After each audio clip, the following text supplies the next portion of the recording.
All set? I'd like to call to order the meeting of the Harwich Conservation Commission for December 18th, 2019. The meeting is being videotaped, and there's a sign-in sheet in the back for all those attending. The first item on the agenda is a request for determination of applicability for 11 Nahoden Street to replace a screening porch and a carport on a slab foundation with additional crawl space foundation. The applicant has requested to withdraw the application without prejudice. So I move that we grant that. And second that. I need a second from Jim. All those in favor say aye. Aye. Okay, no need for discussion on that. The next item is also a request for determination of applicability for 296 Route 28. It's a site reconfiguration with a new snack shack and septic system. They have asked for a continuance till January 8th, 2020, and I move that we grant that.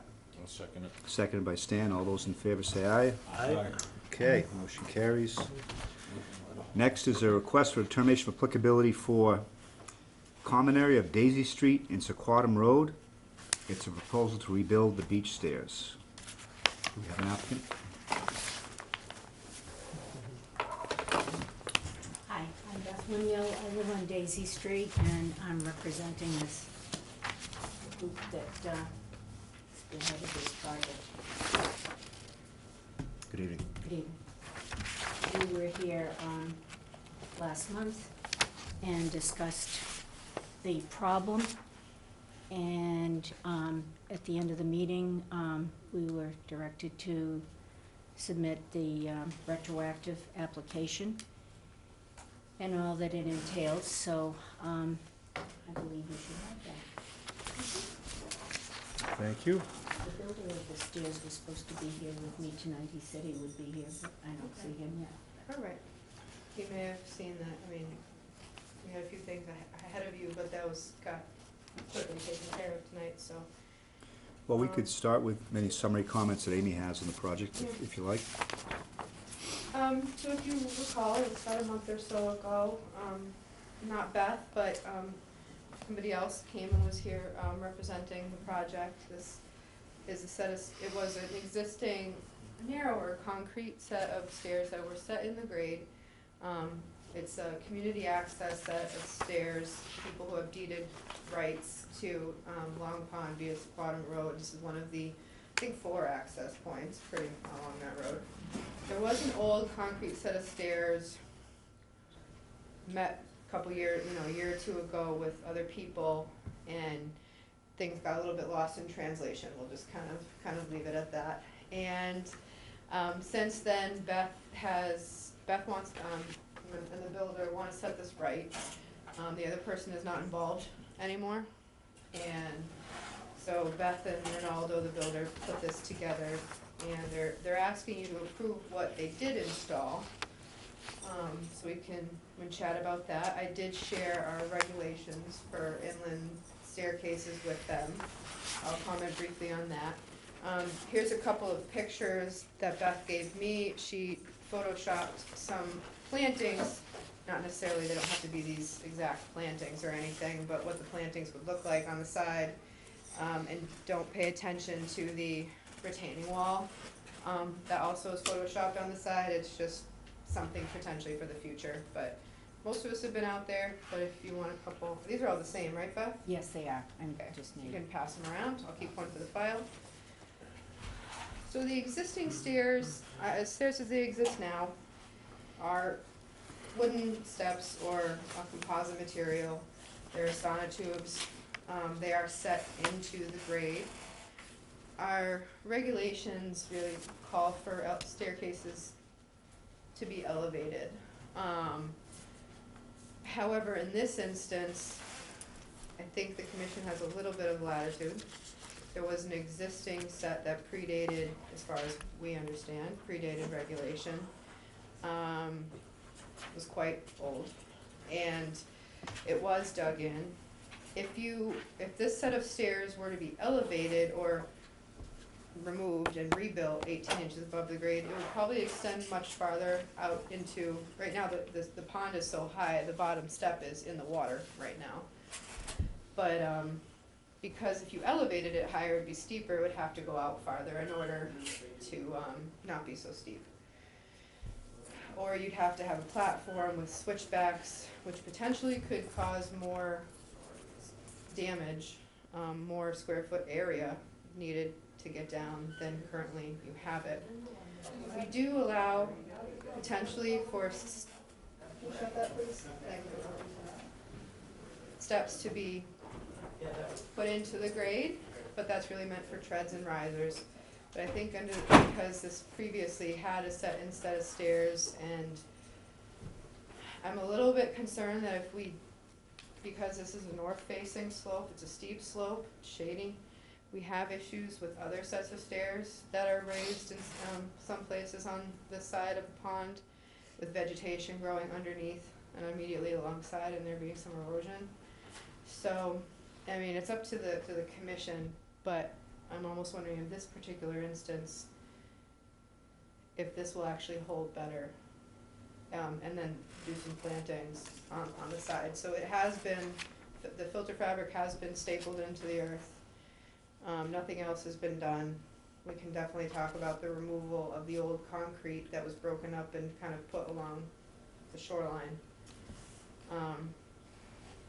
But I think there might be some, I think it might actually be less impactful to leave them as they are to the inland bank.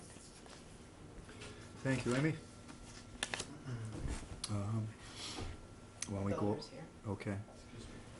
Why don't we go around and have commissioners ask questions? Do you want to start, John? Yeah, sure. I was out there today and had a look at the way things are. I had gone out previously when this first came before the commission, whenever that was, a couple of months ago. And, you know, I am concerned that this happened without any consultation with Amy or anybody else. That things were done without proper engineering plans or proper consideration of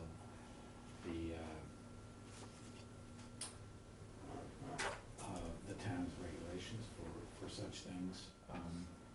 But I can see, it's hard to see how ripping that out and doing something else would end up with a good result at this point. The bank is very steep there. I think if starting from scratch, it might have been a better idea to get a well-engineered plan that maybe took up a little more of the bank, but was done properly. But we are where we are here. My concern is that that the vegetation get reestablished around the stairs. And the other thing that Stan pointed out, and I actually took a photograph, is there's a sign down there embedded in the rocks inviting people to put some fill there, which, and I have a picture here, I took a photo, I went in there and took a photo. I think that sign should get removed immediately and should not be inviting people to put more fill there right now. I think he said rocks, but. Well, That sign was put there by some neighbor, randomly, well, about a year ago, and it's been an oversight that we didn't remove okay. it. It was should be- not, As well as the stairs that are the chairs that are in the water right now. Yeah, I anyway, put them that up should on be the bank. removed. Did and they They're I- not there, they're not there no more. oh, I would take, you gotta I'll take them take them completely away off. from the property. I don't know who they belong to, but yeah, I Thank got you. rid of them completely. And it's interesting that you showed some bit of a retaining wall there in the Photoshop retaining wall, but what are your plans? Something clearly has to be done. Can you say what it is you're thinking about? Well, years ago, there were telephone poles that were temporary, or that were put there, I don't know.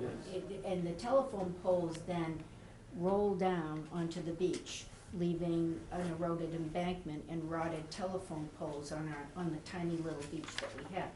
So, in retrospect, we thought that it would need some kind of a retaining wall. We haven't got that far yet to even plan that, but that was kind of like a little wish thing, that we'd have these lovely plants, a nice retaining wall and so forth.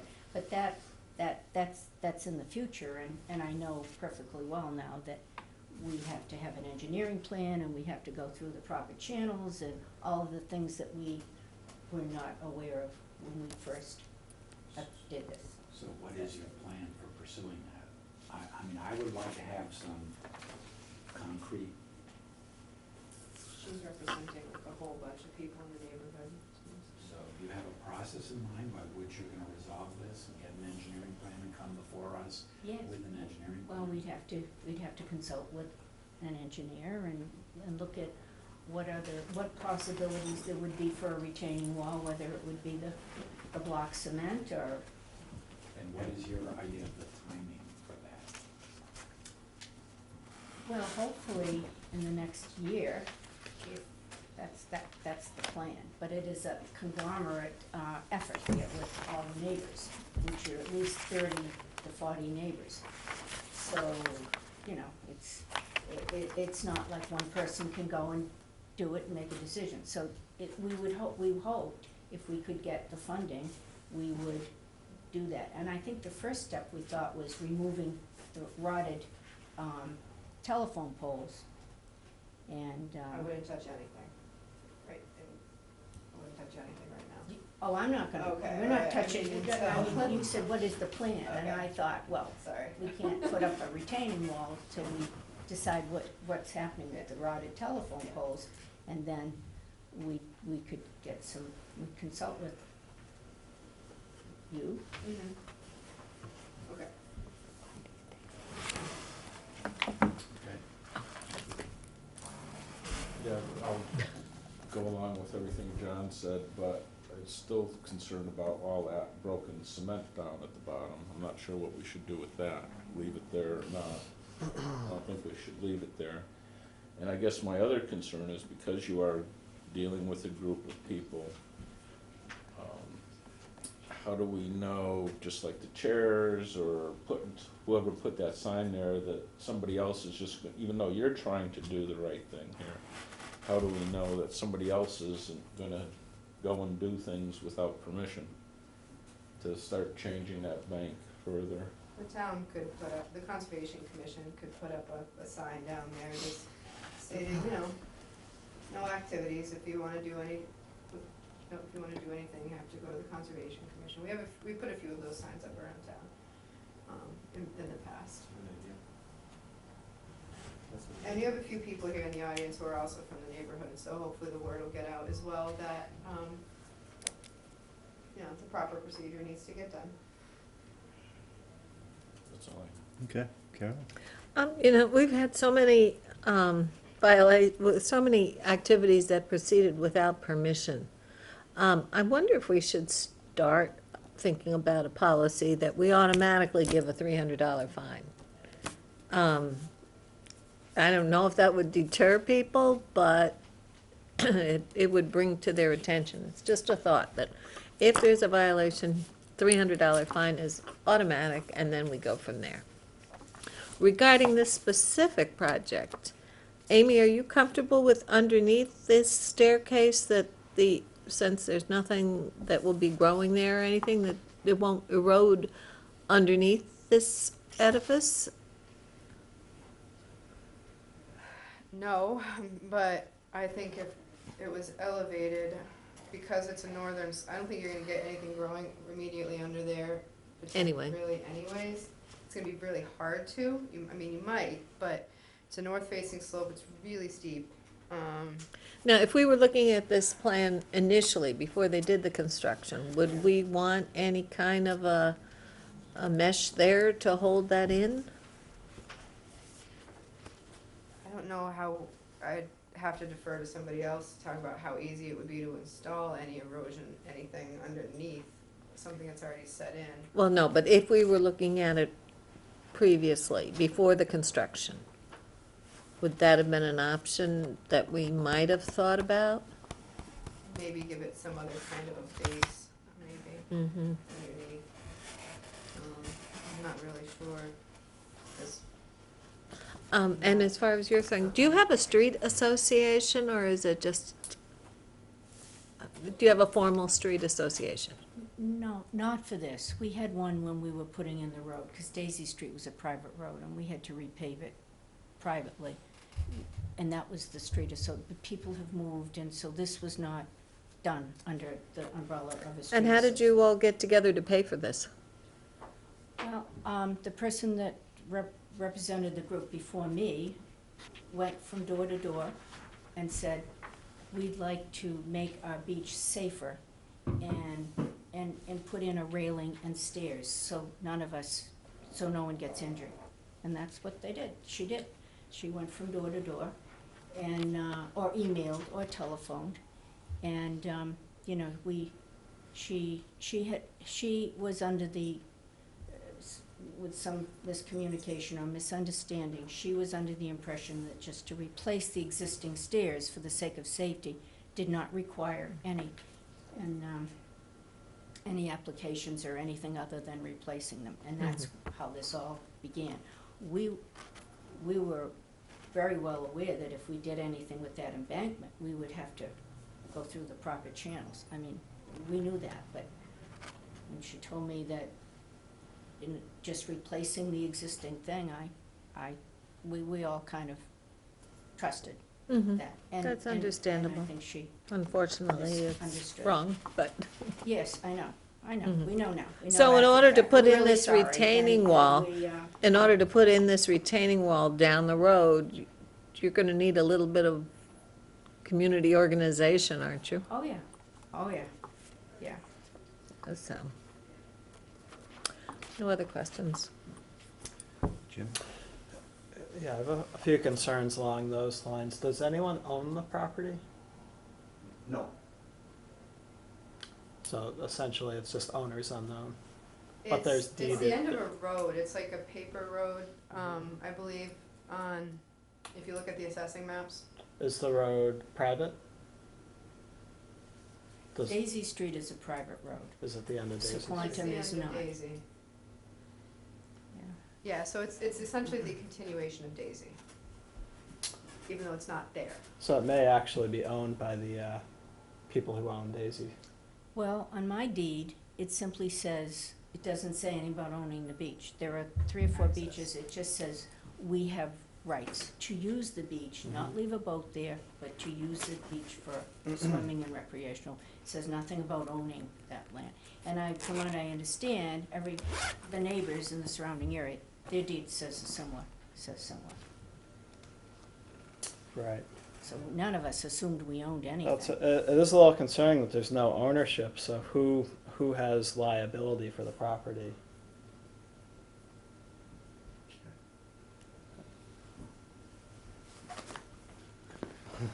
Yeah, so I mean, there's a couple issues. I mean, I believe the stairs don't meet building code regulations, because there's about 30 steps with no landing, so, I mean, I think you can only have like 12 steps between landings. That's a pretty serious safety violation that should be considered probably, you know, before the town gives approval for this, particularly with nobody claiming ownership or liability for the property. And then there's also the conservation issues of erosion, and I don't believe we would have permitted it in this way. I mean, I can see other ways to do it. For one thing, you know, if an engineer had designed it, they probably wouldn't have designed it like this, because it's unsafe and doesn't meet modern building codes. So it would have probably had to have 1 or 2 landings, so it would have just been a totally different thing. But we would have probably tried to elevate it, and anything that was to be disturbed would have been somehow matted and planted. So I don't think we would have permitted it. I mean, it's just a runway of loose dirt under some stairs, so there's some likelihood of erosion. So there are certainly a couple of issues there that I wouldn't feel comfortable voting to approve this at this time anyway. But I'll tell you, the safety issue before anything was done was Sure, horrific. I understand that, And there yeah. were all these Yeah. people and children Mm-hmm. going down those stairs. and it was just an accident waiting to happen. Yeah, but if you had gone through to get a permit, it would have been red flag that it didn't meet building codes, and then we would have ended up with an actually safe structure there, so that was unfortunate that it didn't go that way, but. I have to, and I'm happy to do this, go back, I don't know the answer right now, but I believe on the map on either side of this, it is private. So I don't know how much room, because we were talking about it on site, like if you jogged, you know, if you zigzagged down the slope to make it maybe a little safer with appropriate landings and grade and things like that, I'm not sure how much room you would have to do that, so Yeah. we'd be forced to have a landing that goes out and down a little bit more, which we'd have to look, and we could look and see how much room there is to play. This would have had to go through building, right? It should have, yeah. Yeah. And yeah, but, I mean, they might be able to get creative somehow, but I don't think they can just allow like a Yeah. huge runway of stairs like that, if I remember correctly from my building days. Yeah, But we can, I don't know we could run if it Chad by, talked to the building commissioner. I mean, you could run this by the building commissioner if he's comfortable with this structure, then Yeah, we that's, can do that. that's one thing, but I would certainly want to hear that, because I don't believe it is up to standards. How do you feel, Jim, about having it stay at the present status or having it raised? Well, I don't think we would have permitted it this way.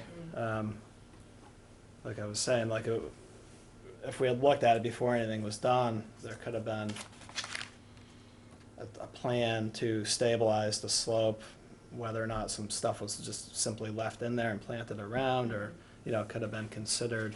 I mean, I certainly don't think we would just allow a large runway straight down of loose dirt just to sit there. There would have been matting and planting involved, and so it's not how we would have approved it.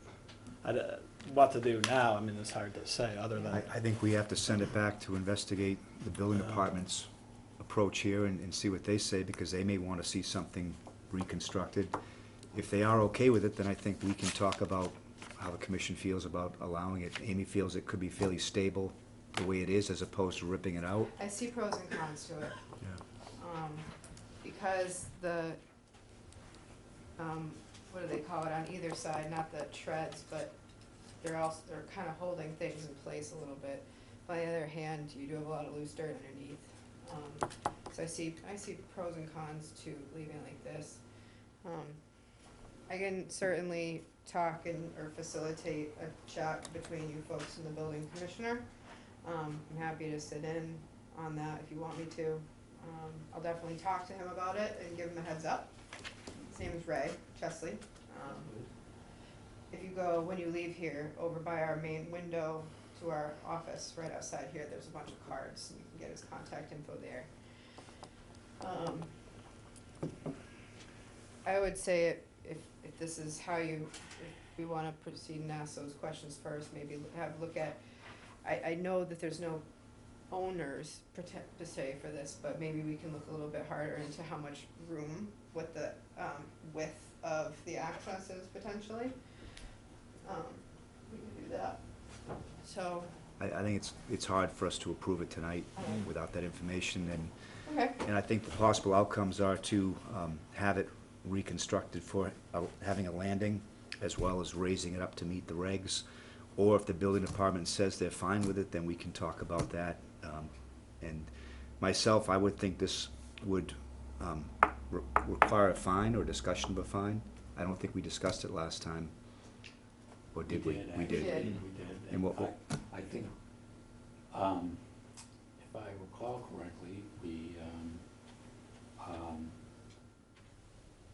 decided to wait and see how Yeah. things play Okay. out before assessing a fine. Yeah. One option could be, everyone's trying to work in good faith, is to maybe have a $300 assessment in lieu of a fine that goes towards plantings. That might be one option that we could consider. Would that be reasonable, Amy, or is that, I think, they're gonna have to plant anyways, but yes, Okay. I would say I wouldn't hold Beth accountable for this. She was not the person who spearheaded this in the first place. And so I wouldn't wanna see Beth fined, she's just trying to clean up a mess. It'd be the that association. But there is no association. It does seem kind of important to clarify that, and I don't know who would be, whether planning board or something would get involved with that, but, you know, if nobody owns the property, I don't know if people should be pulling permits and building structures on I it. understand Because that too. there's simply nobody to hold responsible if things go wrong. Yeah, And that's not, doesn't Are seem. we sure that's really the situation? It seems to me if you dug into it, they might be able to organize I mean, it's common for an association to own a property, and they're the legal entity that owns the property. But here, we don't have an entity. I have a, On paper, but you're, I have a permitting department head meeting tomorrow morning, our Mhm. weekly meeting between planning, building, health, conservation. I'll bring it up to them, since we'll have all the players in play here, and then I can be in touch with you, after having a better understanding of, the various interests, I guess, so. I think the ownership of that property, as well as all the other end of the streets, was a question we talked about a lot, because when we were concerned that with the safety issues of the stairs, we thought, oh my gosh, if somebody did, we kind of assumed all those end of the street beaches belonged to the town, because when this other person who spearheaded it came to the town hall to find out who owned it, there wasn't an answer, or at least she did not find an answer. And within the neighborhood, there are many at least 4 end of the street beaches on Sequoia. And all of the neighbors, and I can't say per se, on Oak Street, Daisy Street, Second, Third, they all, their deeds say the same thing. You have the use of these end of the street beaches. Mine says I have use of the one we're referring to, as well as Second and Third, 3 beaches. What would constitute I'd have to go around and see what everybody's deed says. I would have no way of knowing who It doesn't have a really, map and parcel or anything, really, is it just the road?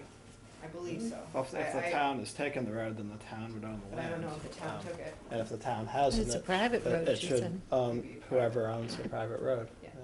So that I will- might not be that hard to figure out. Sequantum. I don't is not wanna private, speak though. on, without knowing for certain, so I'll look into that, Yeah. provide you with that information. Okay. So we're looking to continue. When do you think we should continue until? We have 2 meetings in January, the 8th or the 22nd in January. So we have to do a little legwork here. Talk about what other if you might need a, building permit and things like that. So is either of those 2 days better for you? The 8th, I think. Is that possibly too soon, given? We could maybe, But what do we have to do before the meeting?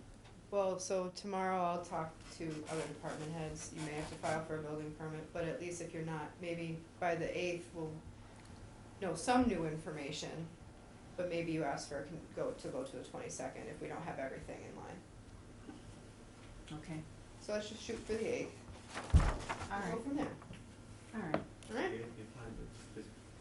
I won't be, You won't be here the 22nd. The 8th. I'll be away for the month. You won't be here for the 22nd. whole month, or? Yeah. The whole, 22nd to February. oh, the 22nd to I February. won't be here for the second meeting. So we'll shoot for the 8th. Okay. Okay. Well, I'm gonna move that we continue the hearing for common area Daisy Street and Sequoia Road until January 8th, 2020. Seconded by Stan. All those in favor say aye. Aye. Motion carries. Thank you. Would you like the photos? Thank you. I have one for the file. All right, Thank you though for doing that. thank you. Yes, that's a big help. Visual aids. Do we give them all back to her? You want to give them, and then she could use them for other I boards. will be in touch with you tomorrow I like your comment a lot. afternoon. You're thinking and dunking around these violations. Yeah, if we have a policy, it's like, Just get the word out. yeah, And you can always make the, in lieu of a fine, put the money towards plantings or something, if you have to soften it a little bit. Yeah. And I like having multiple fines for multiple actual regulation violations. Because in many cases, Yeah, 300. 300 is nothing. But they can't come back in front of us with a request to plans and put in a retaining wall without having some sort of a legal body. Yeah. Right. Right. All right, Okay. But if we gave them the fines, you'd have to go down the street and I ask know, people. I know. let's get an answer in a minute. Next, we have a notice of intent for the town of Harwich for Zero Cove Landing Road, proposal to reconstruct the boat ramp.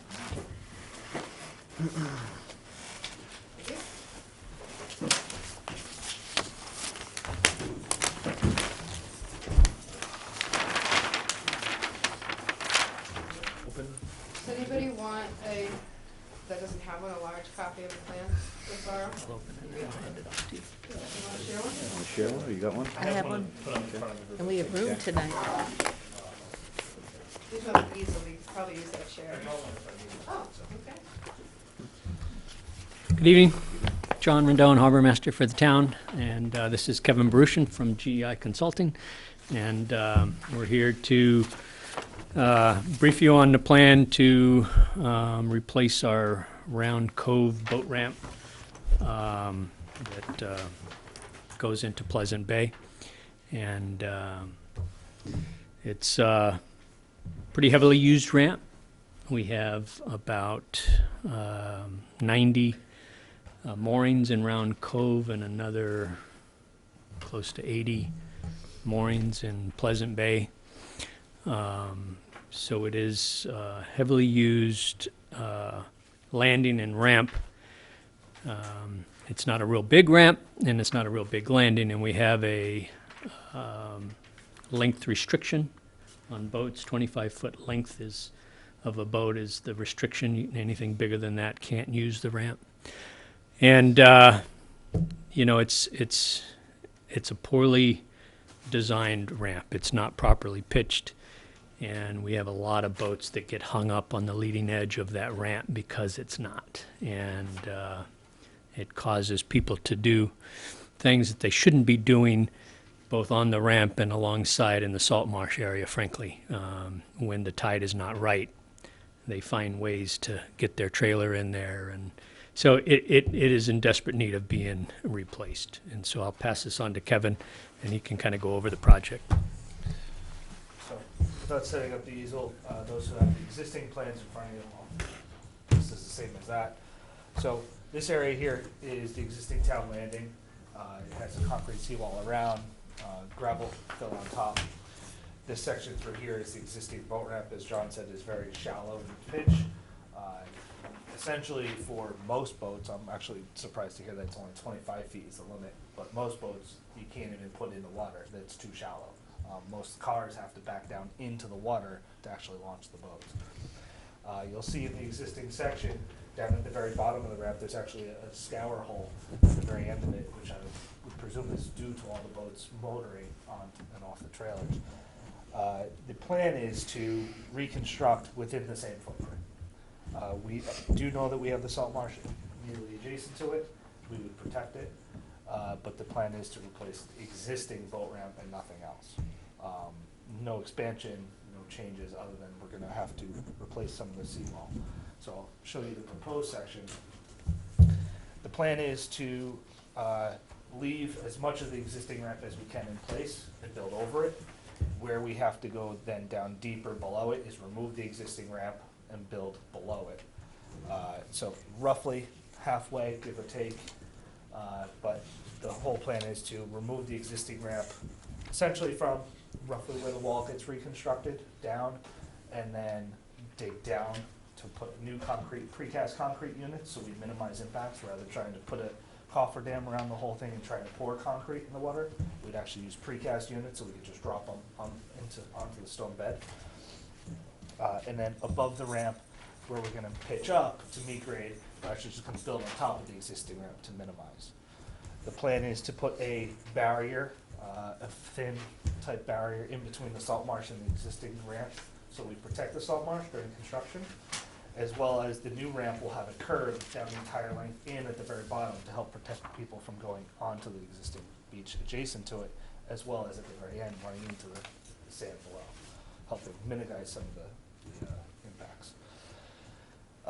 We did talk to the Bay Alliance. They are in agreement that this is a maintenance and project to restore access to the area, as it is a heavily used boat ramp. And I believe we got the comment letter from DMF today. We tried reaching out to her, but to no avail. One of the conditions that she's proposing is to have the siltation curtain in place prior to the time of year. The ramp itself is not actually grade ramp, it's all concrete. So we'd like to request that the actual siltation curtain not be required, other than once we start construction, and not have to try to put it in ahead of time. We are looking, well, I should say, the town is looking to get this done before the next season, so that people have a usable boat ramp ahead of time. And then, so, one of the other things is the seawall is being designed so that, the town engineer has requested that, because the site floods, that the new seawall we are designing and putting in is actually has the ability to be extended vertically in the future. So if and when the town decides to do the remaining of the site, they could just build up from what we're putting in to help future impacts. So with that, I'll open it up to you guys. Any questions? Thank you. Any comments for us, Amy? A couple things to quickly address the DMF comment letter. I would just recommend to the commission that we acknowledge that DMF has recommended this time of year restriction window for the installation of the turbidity curtain, but that that you try to get a hold of Eileen Feeney and say this is kind of a situation. What we've had to do in the past is, you know, if they're not comfortable with just saying, okay, town, you can install it right prior, because you're going to be doing work in that window, have somebody monitor, go out and check to make sure we don't have the winter flounder eggs or juveniles in the immediate vicinity. We've kind of had a person monitoring in other parts of other harbors in town for that instance, but I would defer to DMF for that, so I just say have continued comments with them, or chats with them about that. Okay. And we can include that in our conditions. This is not within priority habitat for Natural Heritage Endangered Species Program. It is within the Pleasant Bay area of critical environmental concern, which is basically any elevation lower than 12 feet on the Pleasant Bay side. And they did go to the Pleasant Bay Alliance and present this, and as they said, they viewed it as routine maintenance.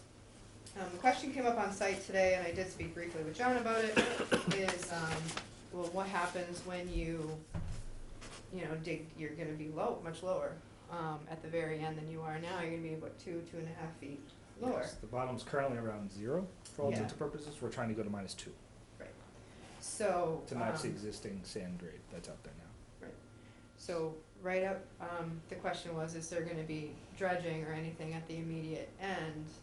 Because you're gonna be dropping down, and then, you know, the grade around it's gonna be up at 0. And John, correct me if I'm wrong, you basically had said that there's no plan to dredge, you're just gonna kinda let things settle out. Yeah, right. I mean, I think it's gonna be like any other boat ramp, you know, that we have. People will utilize the boat ramp and at various tides, and ultimately, I think sediment gets kind of pushed aside a little bit through the use of the ramp, but we won't be dredging it. We've talked to Chapter 91 as well, and they've come to the agreement that there is no dredging as part of this project because we're physically staying within the footprint of the existing ramp. We're not trying to expand, we're not trying to go to the sides, we're only on the existing ramp. So we're just digging down to install the stone base. Any benefit to having it go down a little further? Or is that a difficult Chapter 91 issue? That's the problem, Yeah. is getting that through all the other pieces of the puzzle. That was the original intent, Mhm. but We in had- discussions with everybody, basically found out that that's not gonna be allowed. That's too bad. It would be, It is too bad. yeah. I mean, we're doing the best we can within the restrictions that we have, because it is in an area of critical concern. Right, less scouring potential in the future if you Yes, sir. come down a little bit more. Correct. And there's plans for potentially more work in this area in the coming years. Yeah, I have on my capital plan, it's a two-part project. I just couldn't do it all in one without losing a boating season and frankly funding. So this is the first part of the project, is to replace the ramp and the adjacent part of the bulkhead that will be replaced. And then in 2 years, I'll go back in front of town meeting for funding to replace the bulkhead and drive sheets around the entire bulkhead piece. Because if you've seen it, it's in really bad shape. Yeah. And speaking of sheeting, during this project, there will be steel sheets installed to protect the salt marsh from any siltation or any equipment or anything being in that salt marsh area. Pretty definitive line, there's old posts there now that essentially separate, curbing that separate the ramp area from the marsh. So whether it's a steel sheet or, it's gonna be some sort of a thin Barrier. vertical barrier between the construction and the salt Yeah, marsh. right. The existing curb now is actually the barrier, Mhm. and when we go to put it in, our new curb will come right up to our new sheet, the barrier that we put in, and then we'll be able to remove that. Protecting the salt marsh from all the construction. So provided, we can get a little bit, just check with Eileen Feeney, regarding the time of year restriction and what needs to be done to accommodate that, I would recommend approval. Thank you, Amy. John, any comments? Yeah, I have a couple questions. One is, earlier, you gave a reason why you didn't think that, you needed to put in the turbidity curtain immediately, but I missed what you said. Is that because of the sheeting you're? No, so her letter is stating the fact that the entire area is habitat. Well, the concrete ramp footprint that we're staying within Yeah. is not breeding grounds. It's tidal. It's almost fully exposed at low water, so they physically can't spawn there. They would die. But then also the concrete itself is not actual grounds for breeding. Immediately outshore of it, you can make that argument that it is, but we're not going there. We're not disturbing that area. But, so that sort of plays into my other question is, you said there's no dredging. But when you look at the end of the existing ramp, Yep. there's maybe a couple of inches between it and the top of the sand. Yes. And so, I just don't understand how you install that thing maybe 2.5 feet below the current, sand level? No, underwater at low tide elevation level, without digging stuff out, which plays back into, if you're gonna have to be disturbing the bottom at the end of the ramp. I can't see how you do this construction without disturbing the bottom. And so, isn't that gonna cause turbidity, which is the reason for the turbidity curtain, even though the salt marsh right next to there, may be away from that, you're gonna be disturbing the water and putting a bunch of sand and whatever sediments into We the- fully intend to install a curtain during construction, but the way she has it phrased right now is that it's prior to the time of year, which means it would need to be installed in a few weeks. We're not looking to Before do the January work. 15th. We're not looking to do the work until late spring. I see. So that's what we're trying to get relief from, so we can install the curtain as part of the work and not have to do it prior. Okay, but you are gonna have to disturb the bottom in order to install that Yes. thing. Yes, And that's it what is the- actually, the elevation there at the end is gonna be a couple of feet lower than it Correct. currently is. Well, it would actually match into it will be about a foot lower than the existing grade now. There's actually, if you look at the section, at the very end of the ramp, there's actually a scour pocket. So we're going down to match into that existing scour pocket elevation. Okay. Well, we were there at pretty low tide today, and it looked to me like there was maybe a couple inches drop off the end of the ramp. So the sand does change and migrate, so when we did our last soundings, there was actually a deep hole at the very bottom, which is what we've seen in the past, and that's what we're trying to match into. But Yeah. a little bit more after immediate boating I season. was gonna say, It's it been depends on when quiet. you go. If you're going in the middle of the boating season, there's significant scour because people are using the ramp so much. You guys went after, Okay. All right. Nothing more? Thank you. I guess I'm kind of questioning right along with what John is saying. Maybe I understand what you're saying. You're saying that scour is like 2.5 feet? Roughly, yes. Because I was wondering, okay, I understand you're digging within the footprint. Yep. But it's that, once beyond, as you're digging there, that part beyond it. So Yep. you're saying that is already scoured out, Correct. and that's the 2.5 feet. And then when you go too much further, it drops off pretty quick. If, does. if Because we, I saw, I was standing on a float, you know, and it really drops off. exactly. you That know. was the original intent, was to get to that drop off, but that's the expansion part that won't be permitted. Now, just a quick question about the float. Are there requirements on float size there? I didn't have a chance to look back at previous permits about, the float, that's off the, parking area there. They questioned that when we It's were gotta on be site over earlier 200 today. square feet. No, it's not. Really? Yeah, absolutely not. I just didn't have a chance to check things after It's gotta our be more than meetings. 10 by 20. The public float? Yeah.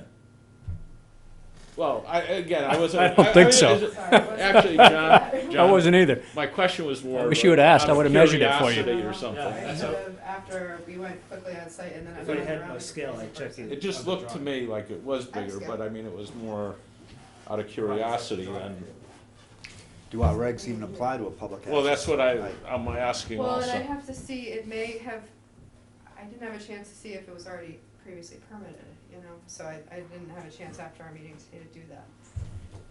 Happy to look into it. Like I Yeah, said, we'll it was measure. just more curiosity. I'll look at it when I go, yeah. It's been there for almost forever. Oh, yeah, It is. no, I mean, We had a drawing currently is 15 by 20, but I don't know if that's just off of a sketch or if. what which that would be is. 300 square. Mm. But again, I don't know, like you said, I didn't know if there's any requirements versus the private ones or not. Yeah. We That can was kind of- definitely double check it, I didn't have a chance to. been there a long before the time. meeting I wasn't today. trying to start. No, it's okay, no, just, But no, my Yeah, main real I'll measure question it. was like, how does it work when you get to the end of the ramp right now? Like, you said like a skull. As you probably saw today, there, Oh, yeah. there may only be a couple inches, and we've seen it fluctuate dramatically. Right, When we did our last survey of the actual grade, there was a large scour pond. sure. And we've seen that a couple times, and that's why we're trying to match into that, so that. Well, let me ask that question then, because as you said, it's not boating season, and say it did kind of fill in right now, so you might have to, what happens then if it's not the 2.5 feet that you're trying to get to? Any sand that comes on top of the concrete ramp will just be removed, which isn't dredging at that point, because we're just removing. No, I'm thinking more the clearance that you're trying to get for the boaters. well, we're not gonna be able to extend the ramp, so we're No, I not going know, any. I know it, Oh, so I'm I'm sorry. saying, so if the sand builds up at the end of the ramp, you're not gonna have your 2.5 feet down there then, that you're trying to get to. Yeah, and like I think I said at the beginning, you know, I think it's gonna end up just like it does at every other boat ramp. People are gonna use it at various tides, and it's gonna, Gotcha. it's just gonna, it's Okay, gonna I'm- push I'm not a material. boater, I No, just no, have my I know, kayaks. All right, that's all I have. sure. Carolyn? I have no questions. Jim? I'm very familiar with that ramp, it all makes sense to me. Okay, I just have a comment on the silk curtain time of year. I think, I don't see a real problem with that. I wouldn't expect you'll have much resistance. You know, winter flounder at that location in the state's coast, they spawn a little bit later. So January 1st is really the beginning of the southernmost spawning activity, so I don't see any problem with installing that later. And it does have some purpose though, because juvenile winter flounder will ride up the tide and for feeding opportunities, and I could see them coming in contact with the lower part of this area, so I think there's a good purpose for it. I don't see a problem with having it installed after January 1st. So, do we need to wait for anything, Amy? We've got No. natural heritage. Heritage, there is not within mapped habitat, and this was a recommendation from DMF, so I would just recommend, we have 3 weeks between now and issuance of the order of conditions for this project, that you just be in touch with Eileen and maybe just get some clarification on Sure. that we can add to the conditions. So we could condition to install a silk curtain, but maybe be silent on the timing. You could always say in conjunction with recommendations from Division of Marine Fisheries. If they recommend what we hope they will. If they don't, Next month. it's still recommendation. Recommendation. Right. You So, installing it next month. I think. I mean, we could if we needed to. I mean, it's hard to maintain it when you have winter storms, you know, yeah, if they we use do the it now. entire window for winter flounder, Yeah. coastwide. I still don't see a problem with installing it, as long as it goes in quickly and then the work continues inside of it. All right, well, any other conditions we should think about? I mean, So one option we do have, which is, we'll talk to Eileen about it and see if she'll buy into it. But the town does have some siltation curtain available, whether they can install it prior to the time of year. And then, but the issue with that is maintaining it through the winter Yeah. season. It's gonna ice up. I Yeah. don't know if she'll buy into it. They did in the town of Chatham as an Right. option, whether we have to install it prior to the time of year, and then we could work throughout the entire restriction period. But that is an alternative. There's a way to get it so that, as a caveat to, if Eileen doesn't buy into it, that we at least have the option to do that, so we don't have to come back and. One thing about that is it would preclude the use of the ramp. You know, you could Yeah. have some bull rakers if someone wanted to come down there in the wintertime, and with a silk curtain, I guess you couldn't use it, right? And that's one of the. I mean, arguments that we make could do it, just understand, we did this actually in Allen Harbor, and we had it throughout the whole winter. And trying to maintain that silk curtain with all the nor'easters that you have in the winter and all the, it's difficult. We can do it, and if we need to do it, we will. But sometimes those things get torn apart because of the storms that we have during the winter, and then, but, When do you think you'd like to do the work? You have still have to go to bid? we do, but we're looking to try to get it done March, April timeframe before really the season starts Memorial Day into May. So, you know, if we could do it before then. We've already started putting together the final bid package, so we could be on the street as soon as possible.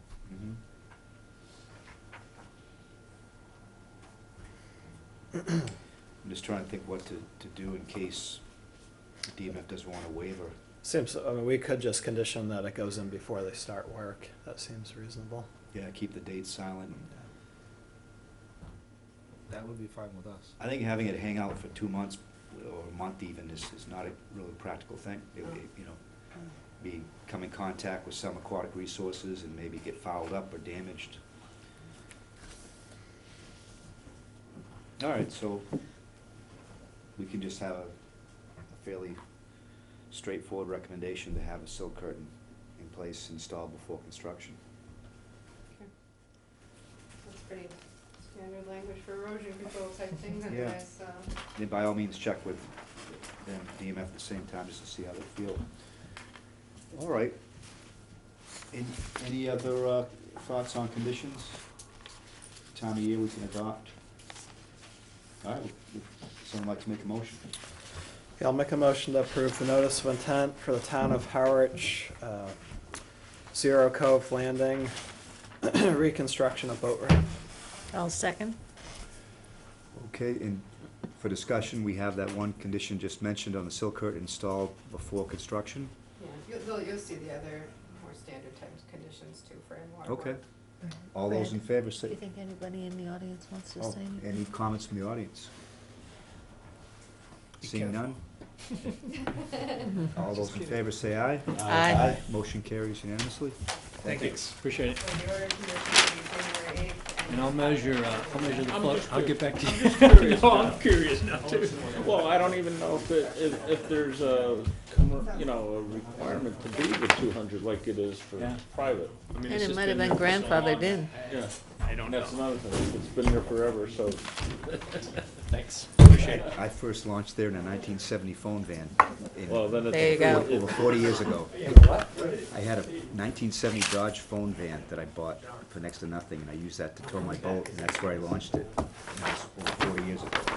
It was bad back then. Yeah, it's still the same. Yeah. That is in the public facility. Is that limited to the 200? should be theoretically. Unless there's Unless it's somewhere pre-existing. pre-existing. Not the only place in town there's a flow for 200 square feet. Saquatucket. I got some big floats. Next on the agenda, we have a notice of intent for 6 and 10 Neal Road, proposal for shorefront protection.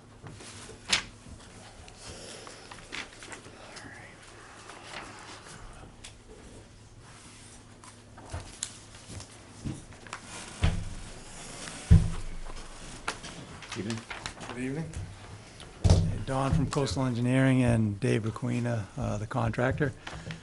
I think the last time we were here, I wasn't here, but Dave was here, there was a question about whether natural heritage needed a way back in. Amy Hennig sent an email weighing back in, indicating that she didn't have an issue with the project as proposed, with the plan change to a 10-to-1 slope. So I think we've tried to answer all your questions. We're not going to be affecting any eelgrass because we're not putting any nourishment below mean high water.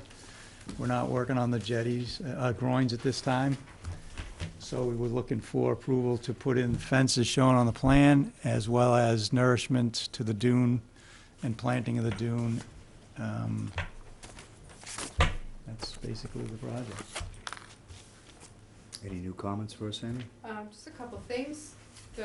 Three people at the table, three commissioners at the table tonight did miss one hearing on this. There's been a couple. So they have each signed an affidavit of project review stating that they believe that they are capable of voting on this tonight. It's Brad, Carolyn, and John. Is there any issue with that? No. I wasn't here at the last meeting either. The assistant agent covered that meeting. But just reviewing the tape and speaking with Nikki, said that your concern, and correct me if we're wrong, was that the slope behind the fence, landward of the fence, was going to be steeper than the 10-to-1. So you wanted more clarification from Natural Heritage, which I specifically, like, they had written a letter basically saying their recommendation hadn't changed, and I just specifically sent an email asking about the behind the fence, and in your packets here you have a quote from her email there. So the dune slope is not optimal for state listed species. However, it's not going to result in a take of state listed species habitat, and it is behind a fence. So this is not where piping plovers or any shorebirds are really going to want to be. And actually, even if there wasn't a fence there, in a natural condition, which actually there was a slope to this that was greater than the 10-to-1, and when there's no structure there at all, it's actually vertical right now. But in a natural condition, it's not an ideal place for them anyways. We haven't had plovers on this beach in a number of years, but still. So with her comments, and again, we're just talking about some a section of fencing less than originally proposed and some sand, and just recall that you did allow me to administratively approve the stairs, which I've done. I would recommend approval of this project, and anything going forward in terms of the groins or anything else will obviously come in front of you. Thanks, Amy. Any comments, John? I don't have anything more on this. Stan? No? Cal? Is this a project that we might want to monitor to see if this is effective? Definitely. We can put some monitoring conditions on it and just make sure that the fence in particular stays in decent repair and doesn't become debris. I think we did talk about that the fence should be buried to a certain amount. I can't remember the like how much above the fence is going to be exposed, but I would say, annually check in to make sure the fence is. I think Heritage had put what they recommended. I think we designed it to be 6 inches exposed. Yeah, so to So meet we the would keep design it- specifications, so the least of it is as exposed as possible. But yes, we should do I think that an annual I'd like to monitoring. see that, to see if this approach works. because in general, I don't like building fences all over the beaches. Mhm. That's it. Any further? So in general, it'll be exposed 6 inches vertically. So you just Yeah, use- initially, it'll probably be covered entirely initially. Right. And then, over time, it'll become exposed 6 inches. That'll be kind of a trigger that we'd want to put some more nourishment back out there. Right. And I think that's, the owner's okay with that. The contractor said that you're representing the owner, so. Correct. That's the intent behind it, is that we know during the winter it might be exposed more, but in the spring we would come back in. We've done that in Wellfleet and in other towns where they can become exposed. Is and that we- done in perpetuity to that, with that property? I think we talked about this, I would say, you know, that the life of the permit is 3 years. Let's see how things go. You can, at that time, decide if you want some sort of ongoing maintenance, Right. or, I mean, 3 years is a long time. Let's see if it works. Maybe things need to get changed in that amount of time. I wouldn't say we should decide about like, in perpetuity right now.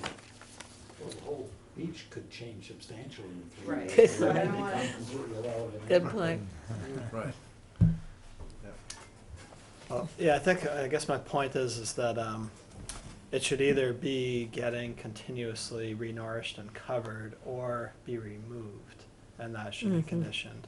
Because I have seen a fair amount of That these would work. just all around Yes. that end up uncovered by several feet for years and then slowly wash away and Yep. become debris, and that's a condition that's happening of Mhm. several places on Cape Cod, so. I would suggest that as a condition, that if that needs to be nourished, and if it's not covered for a period of 6 months or whatever you think is reasonable, then it should be removed immediately. I'd like to see it this winter, we could have one storm in like, say, November, and it uncovers it more than 6 inches, so that wouldn't be unreasonable to cover it again. But if it gets uncovered in December or January, and we're gonna do a nourishment more than likely in the spring, then 6 to 7 months makes sense. Yeah, I don't think the goal, correct me if I'm wrong, is that you're not gonna be out there after every storm putting sand down there. That wouldn't, It's No, not, right. that's not the intent. No, that's not good anyway. and the design of the fence is such that it would be able to withstand most of the types of storms we get. And then if we had to do repairs, we'd do the repairs as Right. regular maintenance and then cover it over again in the spring. A question, what is the full height or depth of the fence?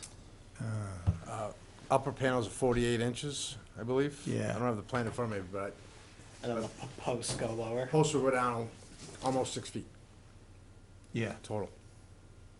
So, 6-foot embedment for the posts, and then 4-foot panels. So the 4-foot panels will be covered with 3.5 feet of sand, yeah, the panels themselves. So we have one just like this over in Dennis, and it's been there since 2012.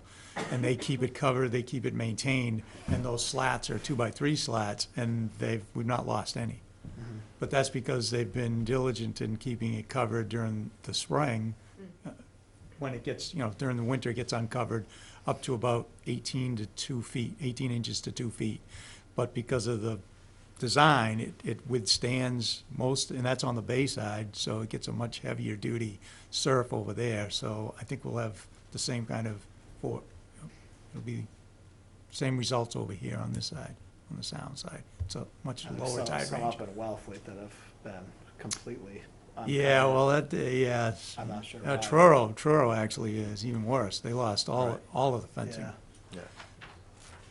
But it's, that's gonna happen at times, it's just important that it gets removed if that happens. That's it. Any others? Okay. I guess I just want to revisit the staircase and the extension to where it's going to see if there's any latitude to pull it back.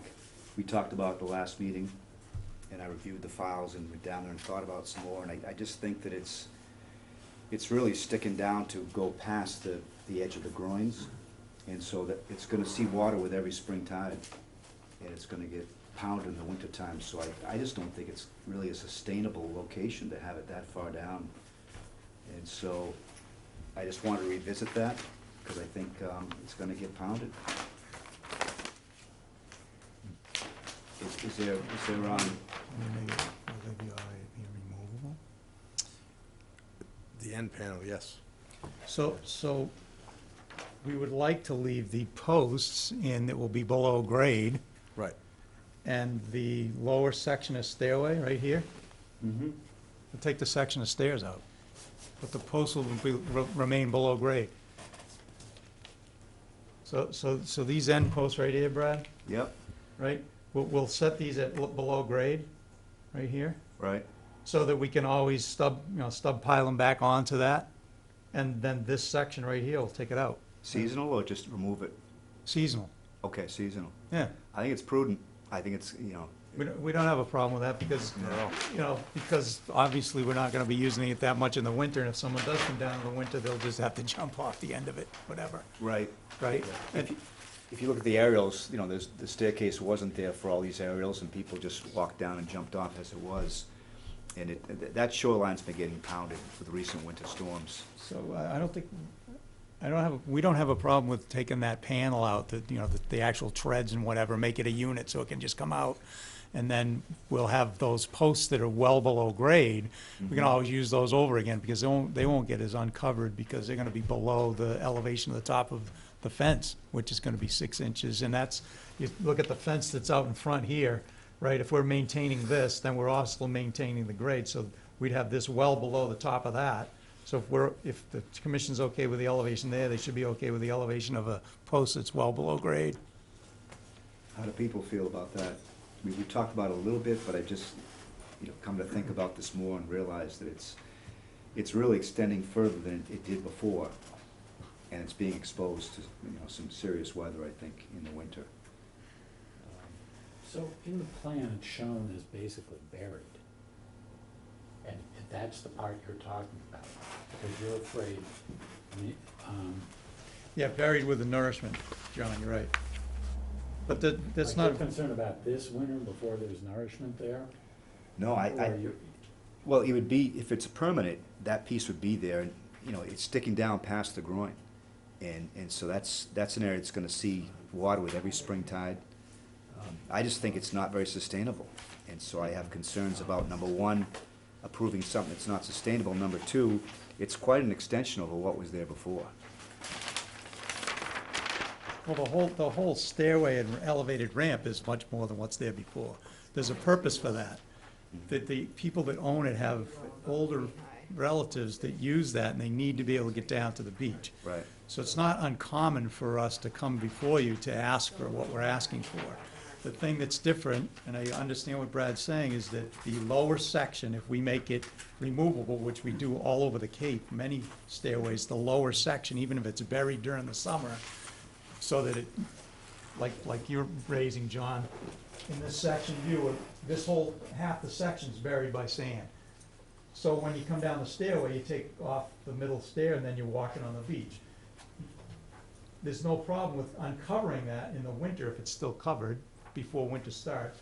Take this section of stairway, risers and treads and handrails out, but leave the connecting post that's gonna be below grade here that we always connect to as a demarcation, if you will, at the end of the stairs. It'll be permanent.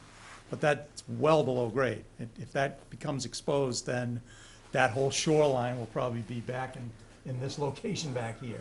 Because that elevation, if you will, is well below the top of the sand drift fence.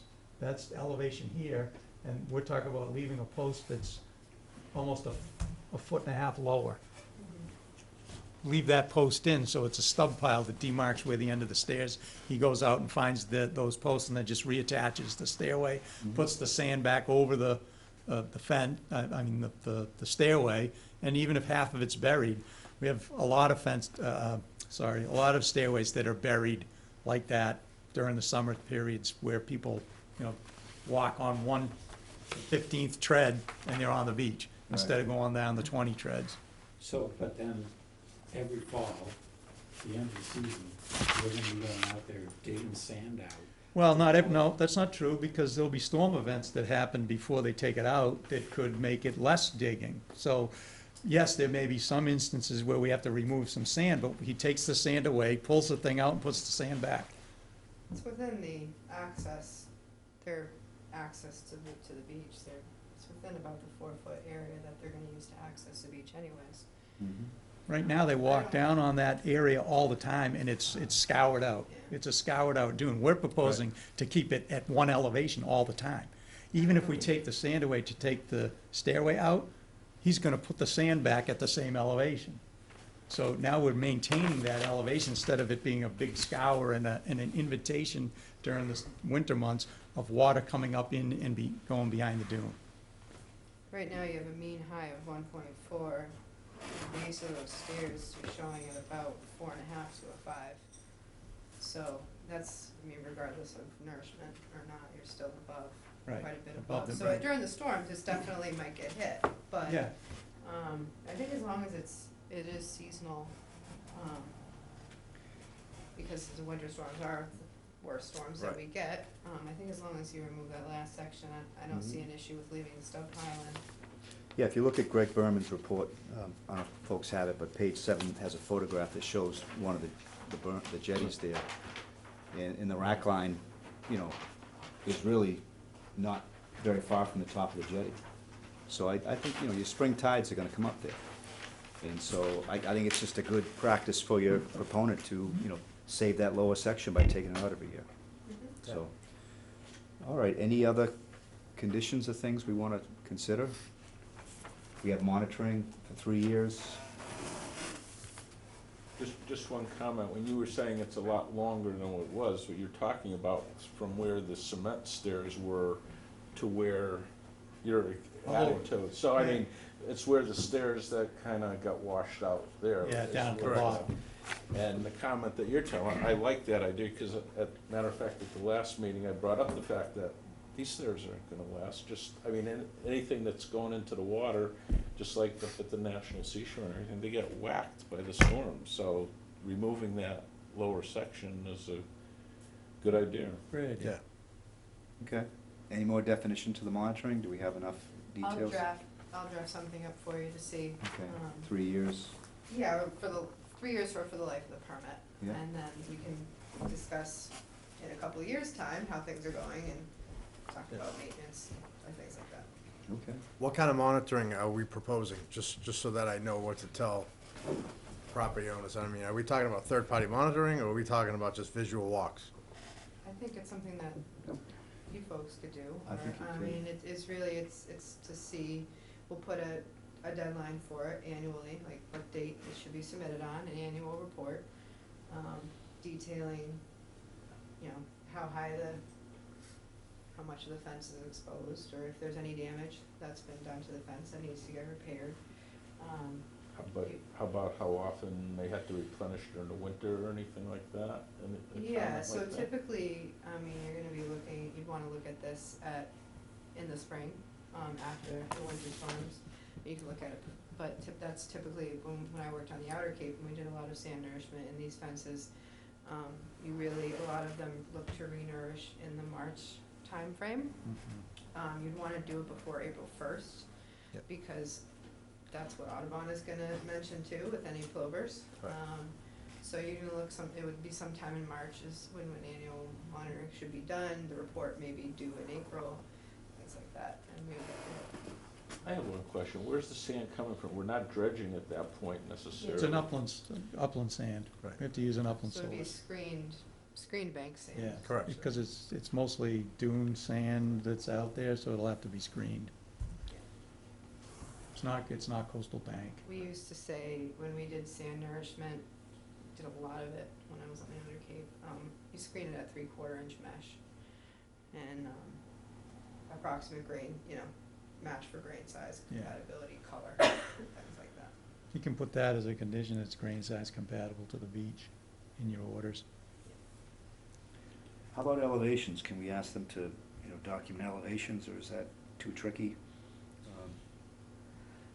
I wonder if it's changing so much. Well, Yeah, that's, what we'll, in order to help out the client, we'll have to probably take a couple of shots on the beach for elevation, just so that we know if we've dropped an X amount, that will require X number of yards to replenish. Right. So, that's something we're gonna have to do as a matter of course, so that they aren't putting 300 cubic yards on the beach when they only need to put 50 or 60. So it's pretty routine Yep. for us to do a monitoring thing like that, and typically we do those in March. With the ones that we do on Indian Neck and Wellfleet, those are always done right around March, and we actually have to send those to Natural Heritage, because that's a turtle habitat. But we do a visual, take photographs, show the extent of the exposure of the fence, then indicate at this time we need to put down X number of cubic yards based on the survey. And that can go to Amy, and you guys can have a copy of it. That's good to me. Yeah, it's hard to think of what the most meaningful elevation would be and what time to do it. Things are changing so much. We want to be sure we're not getting nourishment, below, mean high. That's one thing we want to see. Right. And we probably want to see if that dune changes at all. Where's your benchmark for your survey work? We don't show it on this particular plan, but we've got benchmarks on the road that's out where the access is, and also on two of the concrete bounds that are down near the upland side of the edge of the dune. Not on the jetties? Well, we have elevations on the jetties, but because those rocks are pretty loose, we tend not to want to rely on those. Yeah. We want something upland that's more stable for a Okay. benchmark. All right, I guess providing your March elevations would be useful. Photographs, when you remove that last piece, maybe when you put it back in again, photographs. okay, They can be submitted electronically. okay. Is that gonna be on the order? It's all gonna be spelled out for you. Okay. All right. Anyone ready to make a motion? I'll make a motion to approve the Shorefront Protection Plan submitted by Mary Judge for 6 and 10 Neal Road, I second it. with the conditions that we discussed. All those in favor say aye. Aye. Motion carries unanimously. Thank you. Thanks, thank you. You guys have a great holiday. Merry Christmas. Same to No, you. thank you.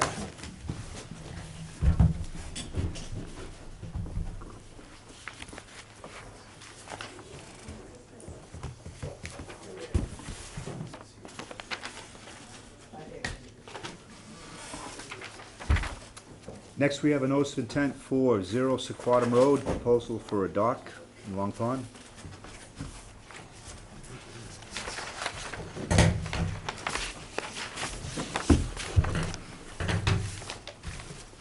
Good evening, Dan Croto here with Rick Vale, the property owner, and his wife. Rick's proposing to put in a freshwater dock on Long Pond, a seasonal dock on Long Pond. We did go to Waterways and we got their approval. I think one of the plans with the signatures of Waterways was given to the Conservation Commission. So this is just the next step in fixing up the property since Rick and his wife bought the property a year or two ago. I think that the dock as proposed meets all the town requirements for freshwater docks. And I guess I'll leave it at that. Thank you. Any thoughts for us, Amy? Quickly, so I think it also meets all the requirements. In your letter, you pretty concisely stated really all the applicable standards. The commission has that, I agree with you. I did just double check to make sure that, everything on this plan that was part of the other project, that everything matched up and that, you weren't gonna be, in order to get from the bottom of your stairs to your dock, you're not gonna be walking over any of your new native plantings, which you're not. gonna have to do, so I just double checked that for the commission. DMF did get us a letter today, because your dock is really going to have, I don't know how much of it even applies, to be honest, because they have a time of year restriction for in-water silt producing work, but you're on big feet anchors there, so you're not digging at all, you're just placing.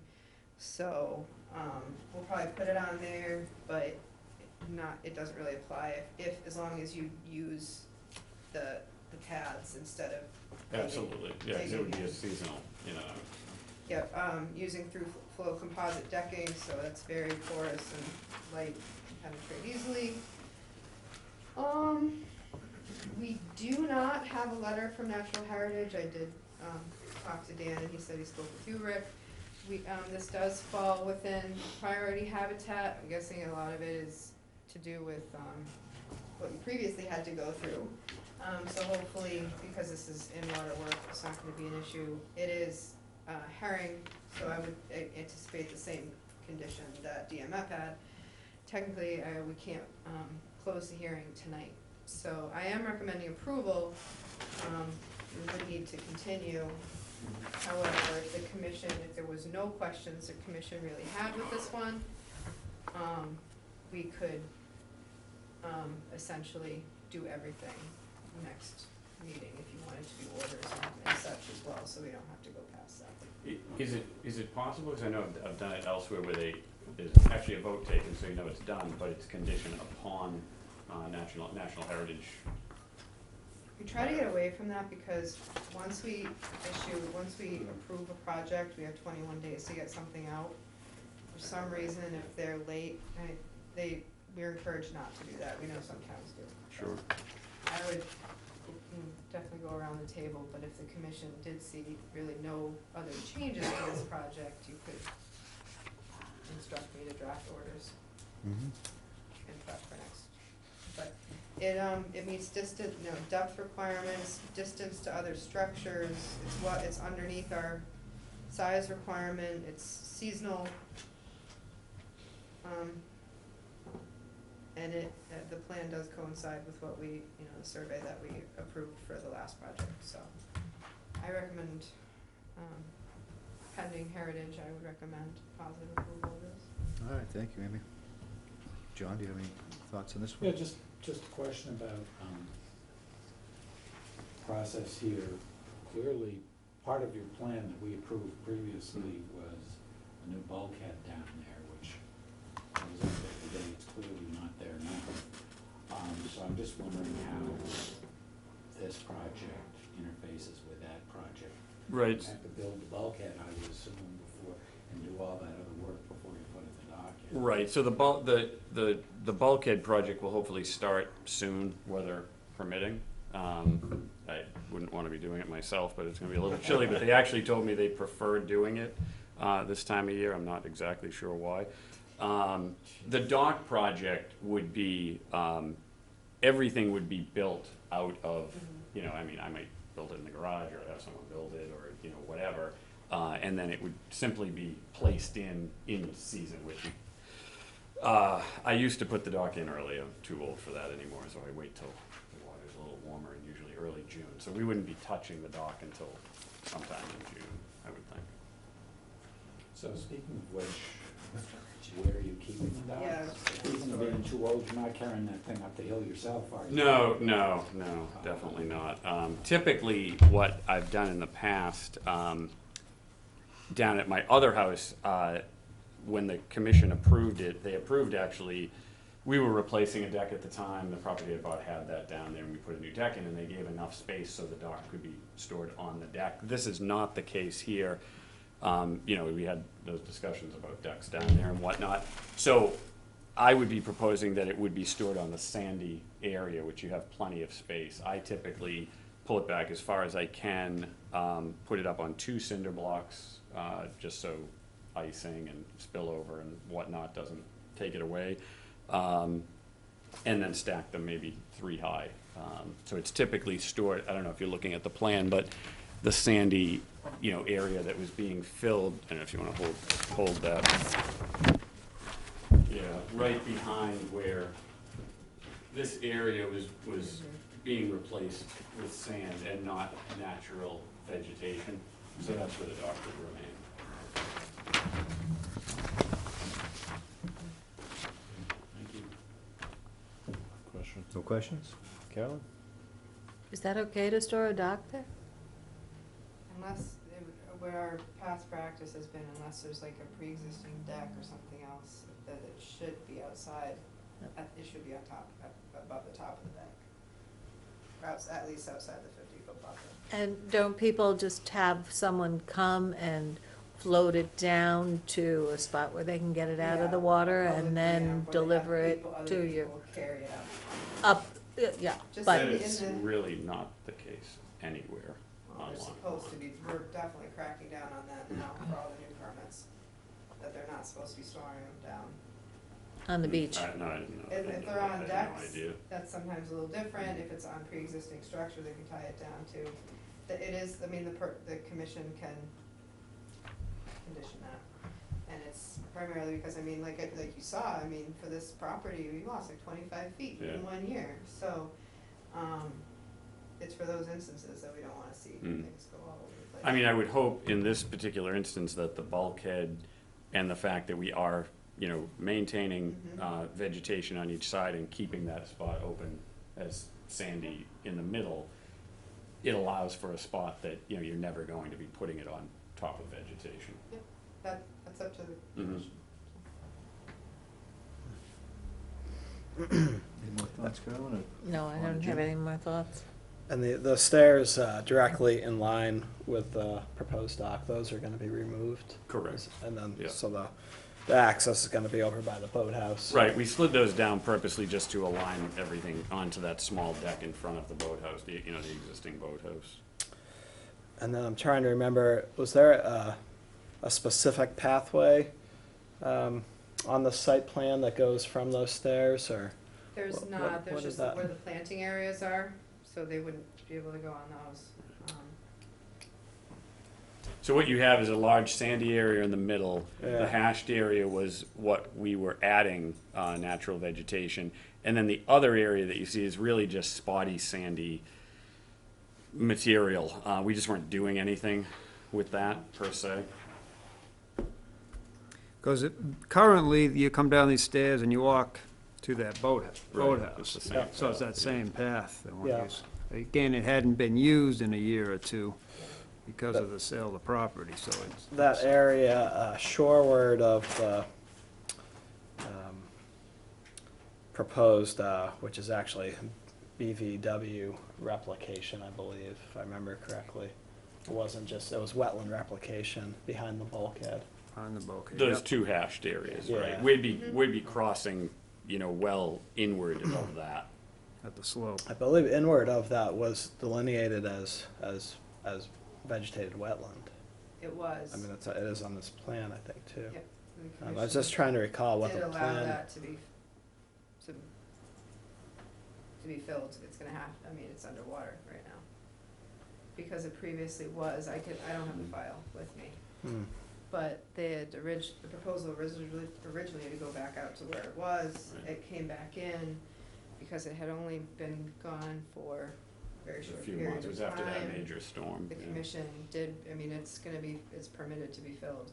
The areas I near the I boathouse. understand that the middle portion was Yeah. permitted to be filled with sand, I remember that. But the areas landward of the wetland replication mitigation, those are existing BVW.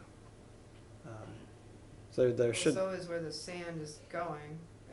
yeah, but I don't think we, I can go pull the file, it'll take me a minute, Yeah. but I can go pull the file, The if it's helpful. area right near the boathouse, that's behind the hatched area, that's staying BVW, and that's Yes. that intact BVW. yeah, I'm just trying to Area- recall the site plan. Obviously, there was access plan, but. And that was the access point all along from the old stairs to the boathouse. So nothing really changed in terms of the access, it just kind of reversed.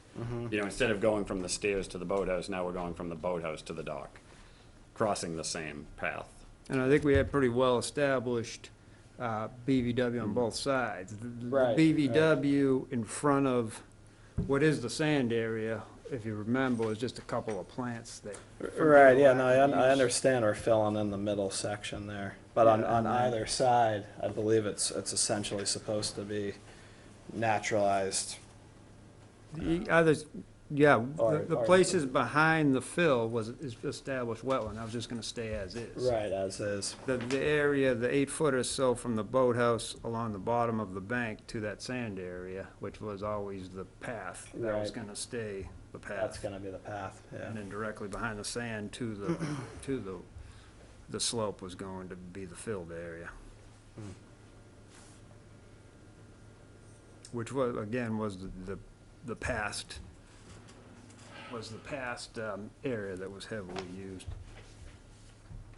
I tell you, at one point, the whole thing was grass, actually, the Mhm. previous photos. Right. Well, yeah, I know we've been pretty steady about requiring the seasonal piers to be put up outside of the buffer zone. There is,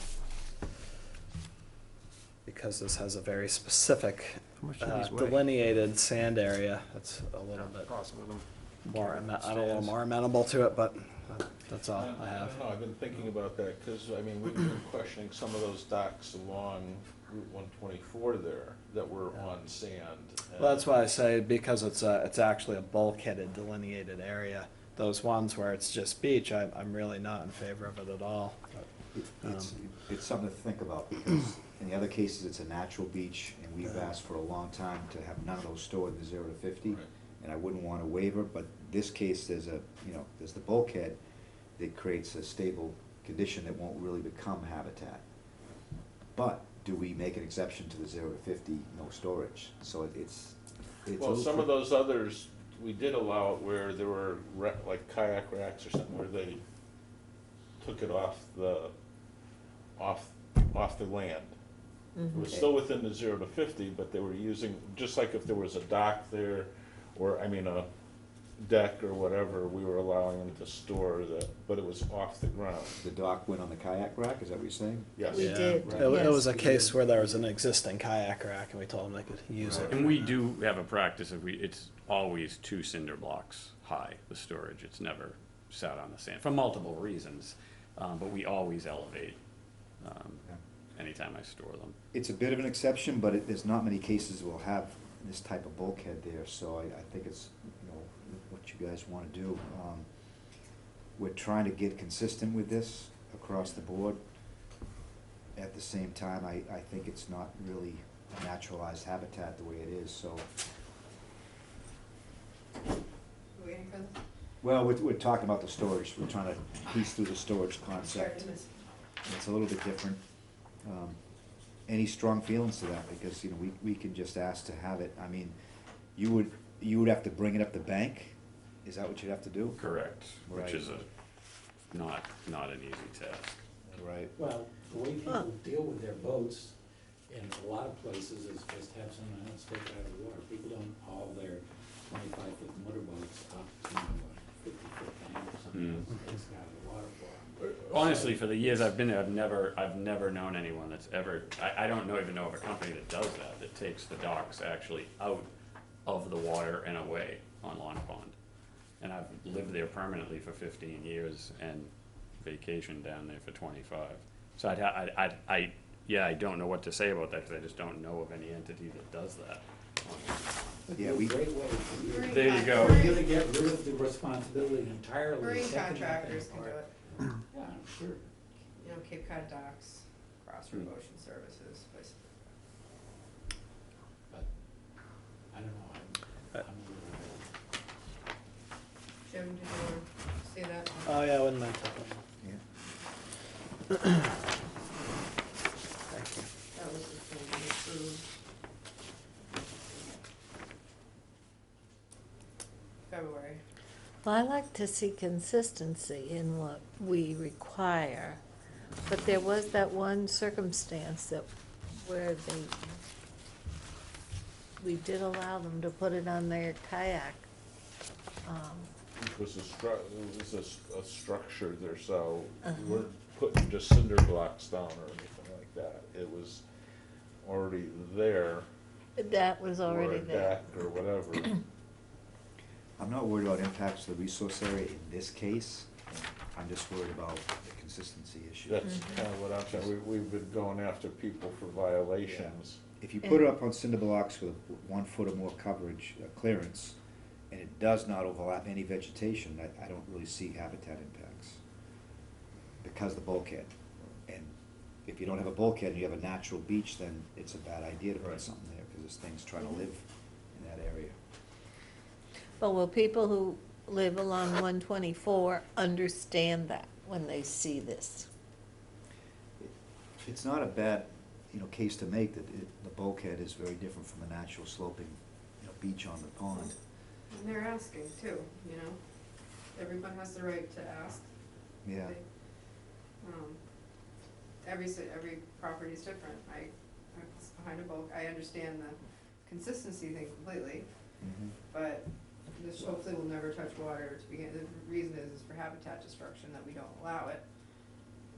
Do our regs spell it out It's- right now, no storage in 0 to 50? Have you look? Yeah.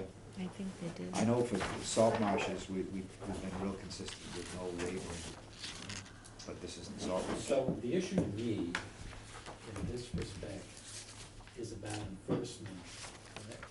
It's not so much about the commission being consistent, although I think it's a good idea to be as consistent as possible.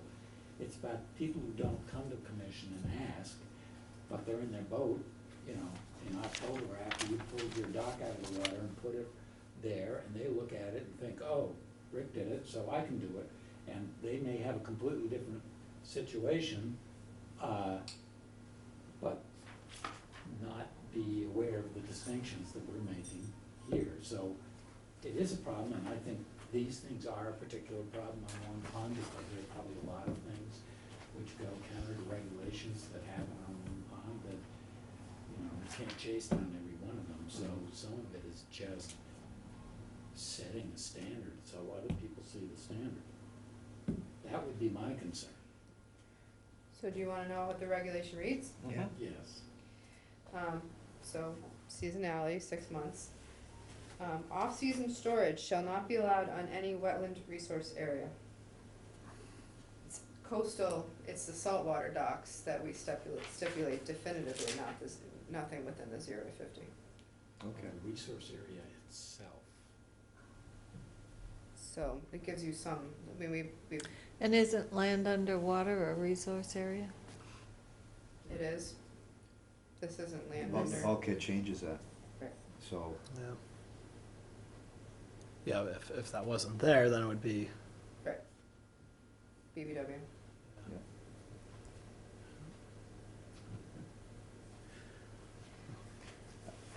As a matter of practicality, I don't think I object to this Yeah, I don't location. either.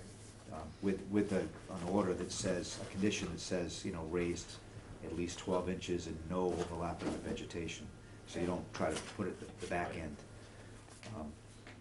But, let me know if you feel strongly, because I know we've been working on this issue for a long time.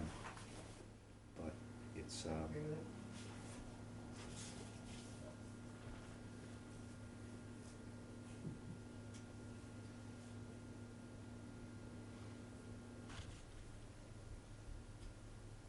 your slope is pretty vegetated, where the staircases are.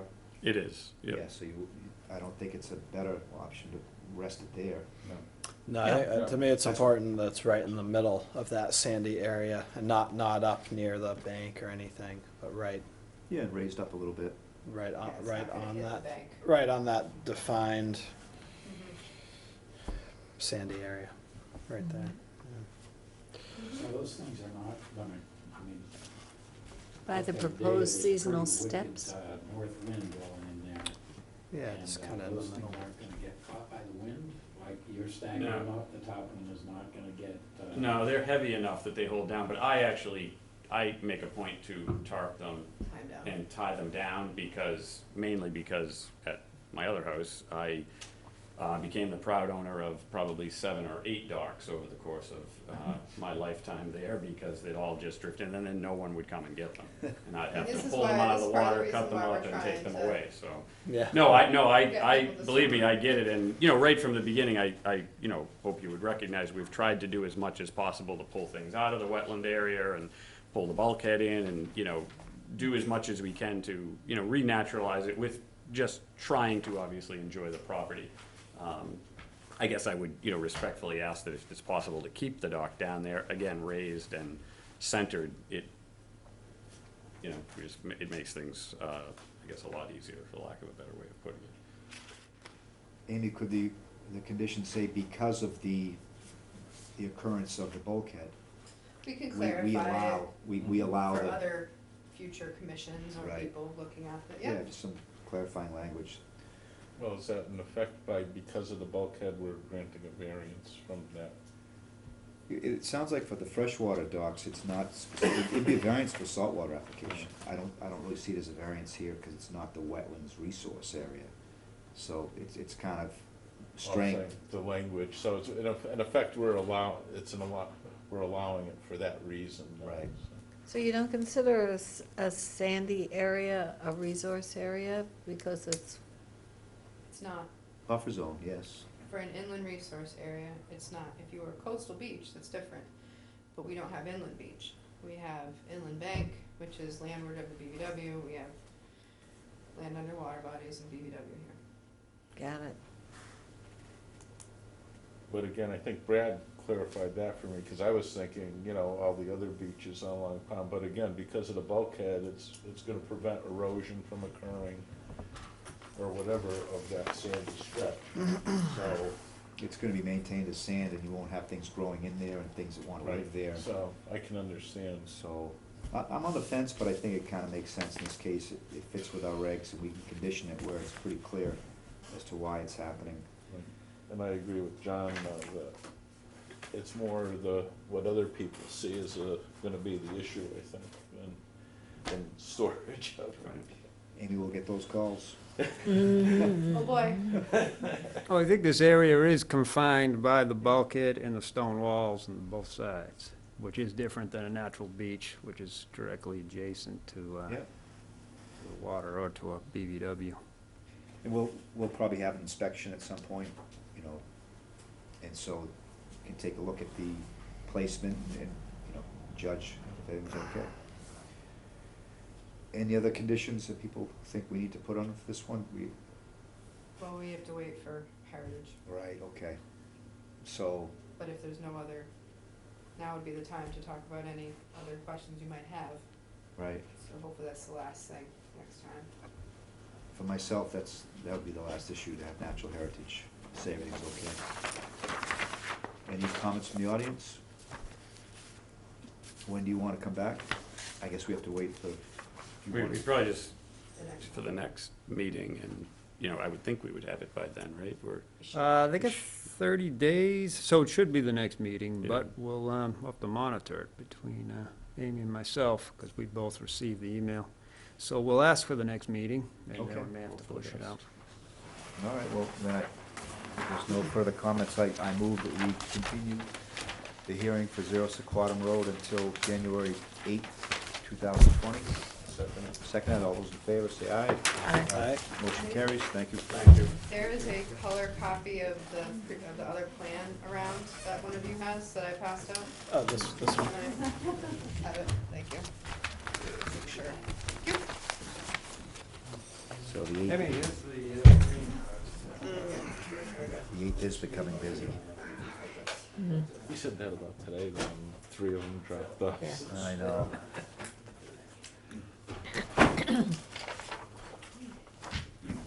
Okay, next on the agenda is a notice of intent for 11 Prince Charles Drive, a proposal for an addition, move the outdoor shower and construct window well and plantings.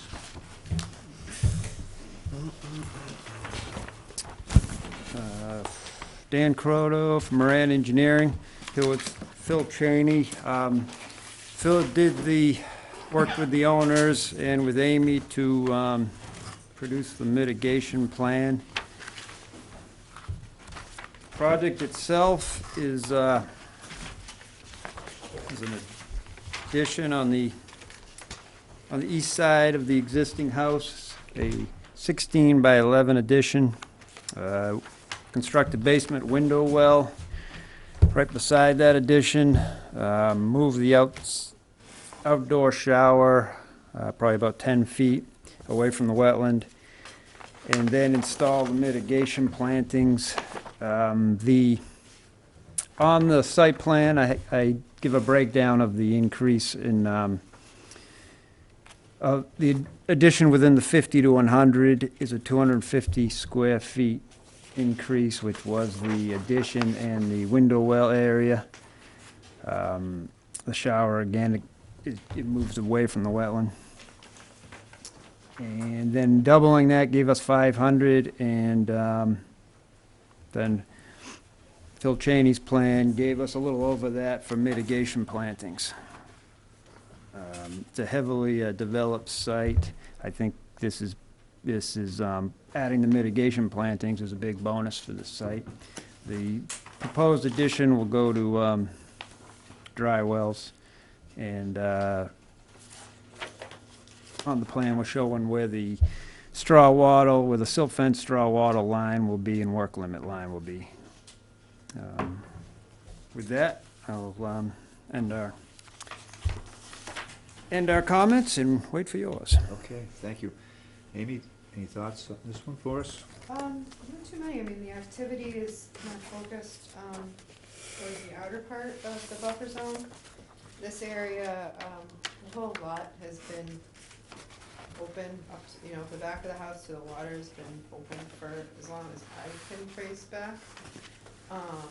I don't know when that existing retaining wall went in on the edge of the pond. I wish I did, but I mean, when you kind of go back and at least in Google Earth and actually a resource that I use on New Hampshire, University of New Hampshire, they're old maps that or old aerials that show essentially this area has been pretty bare for quite a while here. So they are proposing some modest additions in the 50 to 100 foot area, but they're in existing disturbed area or lawn area, and they are proposing at least just above the 2 to 1 required mitigation planting.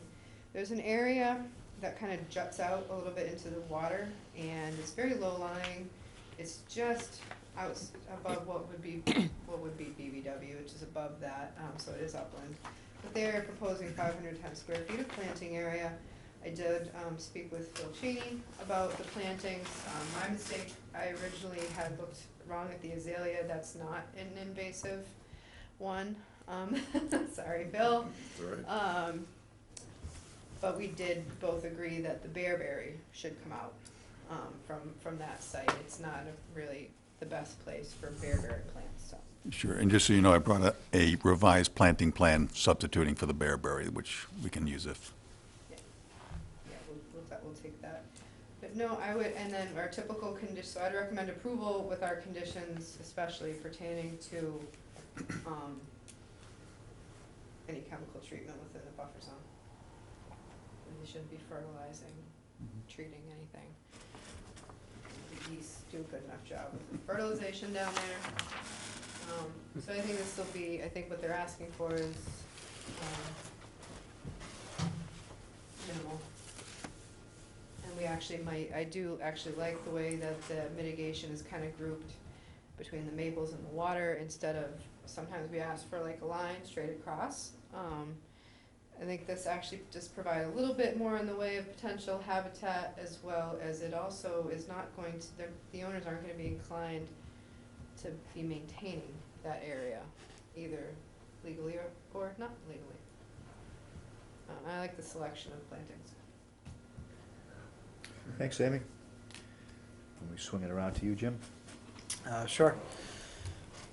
Yeah, I agree with Amy's comments, and particularly about the fertilizer, and that's about all I've got. Okay, Carol? I'll agree with Jim. Okay. Stan? No comment. All right. John? I'm just curious about the planting of the trees on the eastern side. I'm trying to correlate what I see on the aerial. So these are the two maples that Yeah, you're looking they look like they're way back here. at. I think it's because of the shade too, So, potentially. which implies that all these plants are gonna be in shade. I mean, if you look, this is an off-season photo. If you look at It's a southern exposure though. Exactly. Beyond. Southern exposure.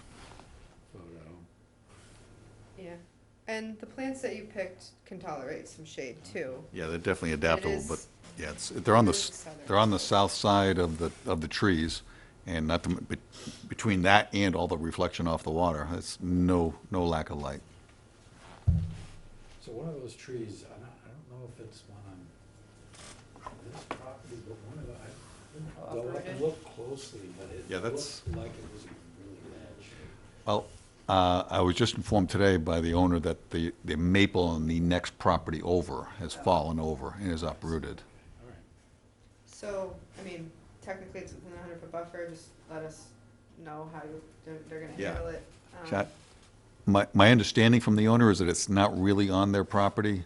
That sounded a little fuzzy, whether it's really much on or not, but yeah, I said we probably would talk about it here because You should just get it is a fact notified there. of it. Sure, It would so be notified. either Okay. administrative review or just a simple, Sure. it's toppled over, Right. it's uprooted. Is that a red maple or invasive? I believe it's a swamp maple, yeah, a red swamp maple, I think. It's I didn't look at it tipped closely, so. over. To From the me- to me, pictures I it's saw, it just, looked like a swamp maple. It's a swamp maples typically will, if you don't remove the root system, they'll Regenerate. typically regrow. It's actually part of their whole nature, right? So they shouldn't really be removed. I'm But, fine if I it mean, stays. I mean, you know, yeah, maybe sure. trim some of it off or whatever, but Yeah, I think realistically, and as where it gets a little awkward, I mean, for the quirks here, I believe it's just probably the very few top branches that are lying on their property. So all they're gonna really legally be able to do is trim off the part that's overhanging. Sure. So the stump and everything like that there, that would be more for the neighbors to handle with, where I would agree, yeah, if you let that, the sprout back. right, up and- yeah, it may even reset when the top comes off. Right. If you've seen that happen before with Yeah, no, if the roots are still attached, Yeah, I just so think some of- people almost get killed once when I cut off the tree and the Right. stump snapped back up. maybe a that's letter a to problem. the other neighbor would be a prudent thing to do, because sometimes what we see is, okay, a tree falls down on one property. They hire a tree company to come out, they decide to maybe do another tree or another tree. Well, that just happened to be there.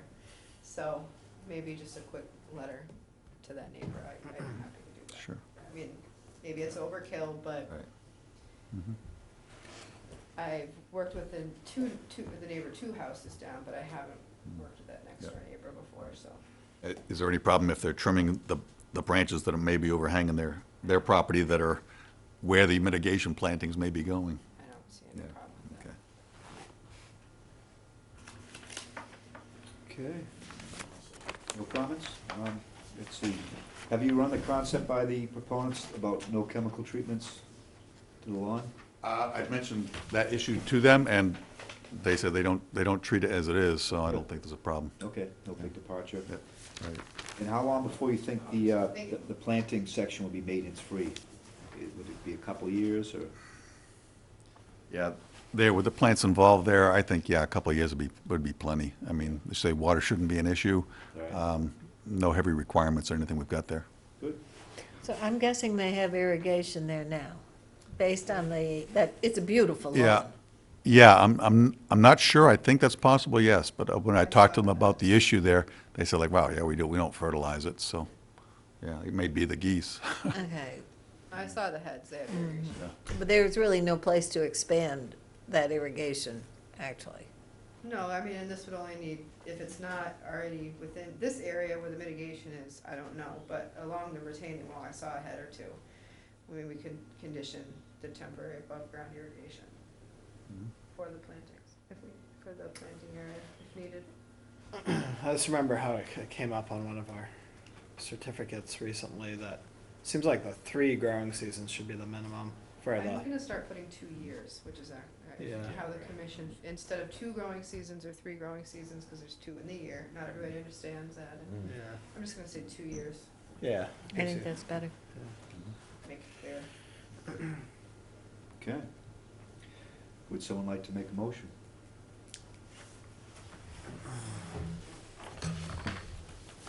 I'll make a motion to approve the addition and change of location for the outdoor shower and the window well and plantings for 11 Prince Charles Drive. Second. Seconded by Jim. All those in favor say aye. Aye. Motion carries unanimously. Thank you. Good night. Good night.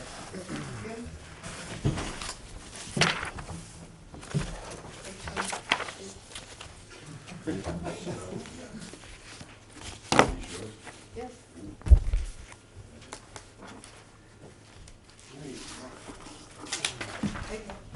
You want those? Yes, I do, I just, it was, yeah, you just gave me one for the other one, I forgot. Next on the agenda, we have a notice of intent for 11 Braddock Street, proposal for demolition and rebuilding of building. Do we have to? Oh, I'm sorry, let me first, it's okay, it's a continuance, so let me just announce that. Okay. We have a notice of intent for 10 Chase Street, proposal for a pier ramp float and vista pruning. They've requested a continuance to January 8th, 2020. I move that we do so. Second. Seconded by Jim. All those in favor say aye. Aye. Motion carries. And we're on to 11 Braddock Street. Sorry, can I ask a quick question while we're on it? Sure. Are you all gonna be here on January 8th? Yes, Yes. it should be. So, The 22nd, you said? The 8th?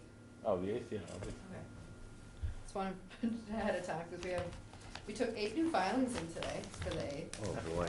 And then, I mean, we thought this was gonna be bad, but some things have dropped off. Who knows what'll happen there. Can we push that one off? I don't think so. I don't think so. All right, we'll talk more under discussion about. Can I scheduling. ask one question on the 8th? When do you want site staked? When will you be doing for the hearing on the 8th? Well, usually it's like a holiday. I'm gonna try to get them the information prior to the 1st, so we have the site staked by the, was it 31st? or 30th of 31st? December? So by the end of December, That okay. Monday, yeah, would be good, Okay, thanks. just in case anybody decides to go out during the holiday. Mhm. We don't do my official site visits with them until they're here, but Mhm. they can go out earlier. Okay. That'd be great.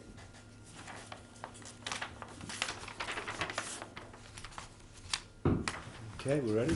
Okay, did you read it? Okay. I did announce it before. Should I announce it again? All right. Yeah, just in case. Okay, all right. Next notice of intent is for 11 Braddock Street, proposal for demolition and rebuilding of dwelling. Hi, good evening. Stephanie Sequin with Bradwin Wilcox, representing the Monteros. And this was continued from the hearing back in November. We submitted yet another revised landscaping plan that I think you maybe got the electronic copies, so I did bring some hard copies. Sorry, I'm one short. And this was in response to the comments that Amy had when she was reviewing the earlier version of the planting plan. So you should have a revised, the planting plan that was just handed out, and a revised site plan dated December 10th. And in response to the comments that the commissioners made at the first meeting, we reduced the scale, the scope of the new construction to try and pull it further back from, from the resource area. So the changes that were made to the site plan and the landscaping plan, we reduced the size of the pool, and we eliminated, it had been an infinity edge pool with that overflow trough. They got rid of that just to save some square footage, reduced the overall size of the deck, and by doing that, they were able to, add a few more feet to the buffer to the dune. On the planting plan, they've specified trellis, which I think they mean lattice, but just that be put under the edge of the deck, so that it will, rather than any kind of a solid covering, so that the sand will be allowed to migrate under the deck. We reduced the size of the driveway. The two walkways that were proposed on either side of the deck were reduced in size, and we've specified that, or it's specified on the planting plan, the easterly boardwalk, the easterly walkway will be an elevated locust boardwalk on post, elevated 7 inches above grade so that the surface beneath it will remain pervious. And then the walkway on the west side of the deck is proposed to be permeable locust pavers. The condensers that had originally been proposed have been eliminated. There had been some pool equipment proposed within the 50-foot buffer, and that's been moved outside of the 50-foot buffer. The proposed mitigation originally was, we had 3,686 square feet. That has been bumped up to just under 4,200 square feet. And larger plants were specified. And then just recently, the species were changed to be more appropriate for this location. And again, that was in response to Amy's comments. So those are the changes that we made to the site plan. With the revised plan, I included a coverage calculation worksheet that has a breakdown of the existing coverage between, within the 0 to 50, 50 to 100, whether it's building, deck, walkway, et cetera, and then doing the same for the proposed. So just as a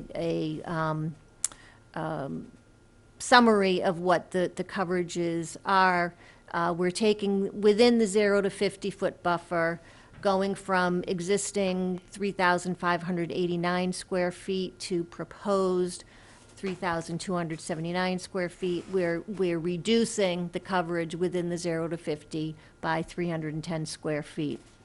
And the coverage within the 50 to 100-foot buffer is going from 1,800 square feet existing to 3,535 square feet proposed, which is a 1,733 square foot increase.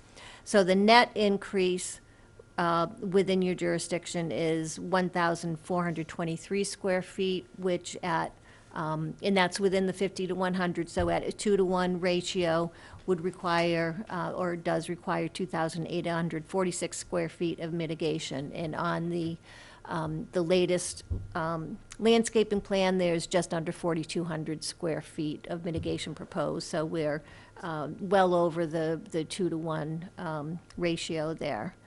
And we looked into whether or not we could move the building into the flood zone to increase the separation from the dune. And we met with the building commissioner, and he confirmed even if we moved the building landward, which would put it into the flood zone. Right now, as it's positioned, it is outside of the flood zone. So if we moved it landward into the flood zone, even if we placed fill to keep the grade or keep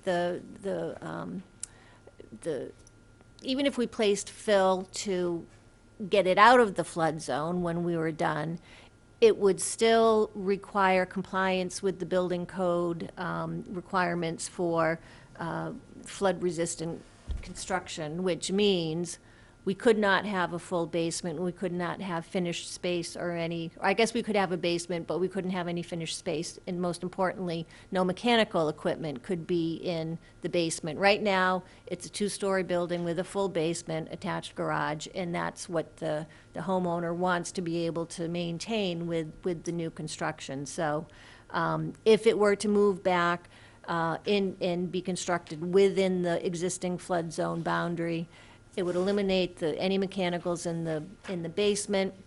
The mechanicals would have to go somewhere on the first floor, maybe on the second floor.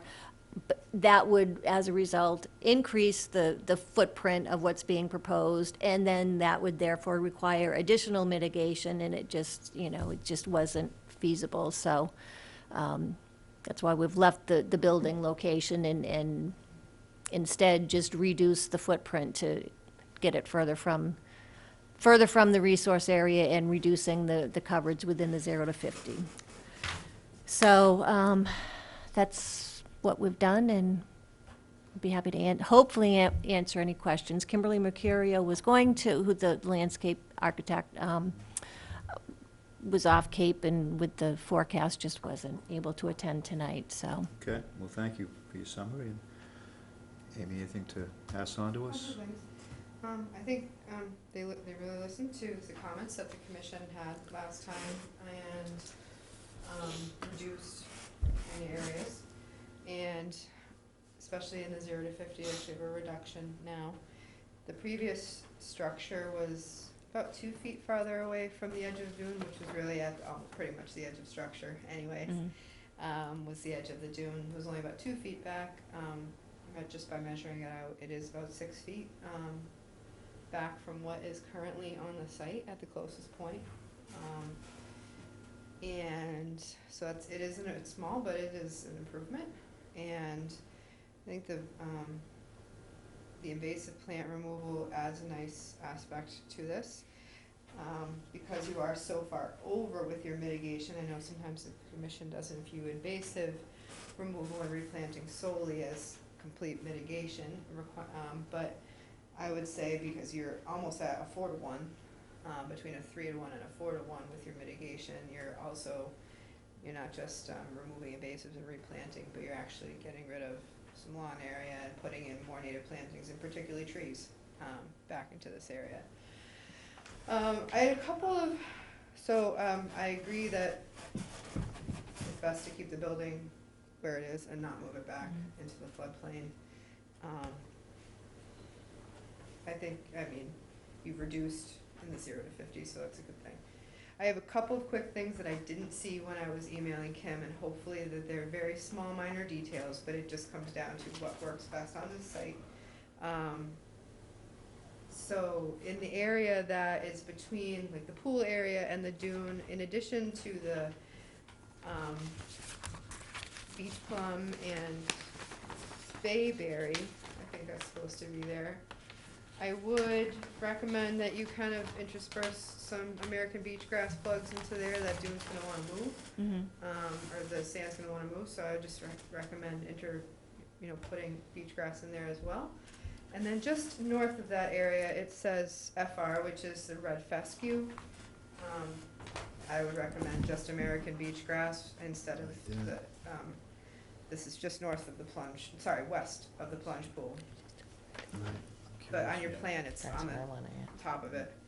And then, maybe this was just a quick oversight and I did not catch it. Your main access out to the beach is from down your steps. Right. So this over here, that goes from your grill area, Is a mess. this should all be green. If this isn't Like, changed. if this is left open as gonna we don't take want that this to over become that another path. That's to protect it. They have an access to the beach. Right, right. So why is this left white? So that, right now, they circulate around the entire deck. They don't have to go up and over the deck to get around. And they just want to be able to maintain that, to not have to go up across the deck and then back down. And it's not so much, I was looking at photographs that I had taken, and there is very definitely a path Oh, yeah, of that course. goes down the Yeah. middle. But there are other areas that are open and aren't vegetated where you can walk without disturbing any plants. So they're just trying to keep that. Okay. Maybe we just do a condition that there is to be one access path to the water. And in dunes, there can be voids because of sand movement and migration, things like that are naturally void of vegetation. It's supposed to be like that. We're just trying to not let it get over, taken. Yep. So, we can discuss that. But Yeah, changed out some plantings, and then you have some serviceberry, some eastern red cedar will be, I mean, you're adding 14 trees, which is pretty good, and a lot of shrubs. So in general, I think this project has come a long way, and I think combined with the no chemicals, that are gonna be allowed on the project, I think this will be an improvement. Thanks, Amy. Jim, do you want to start? Sure.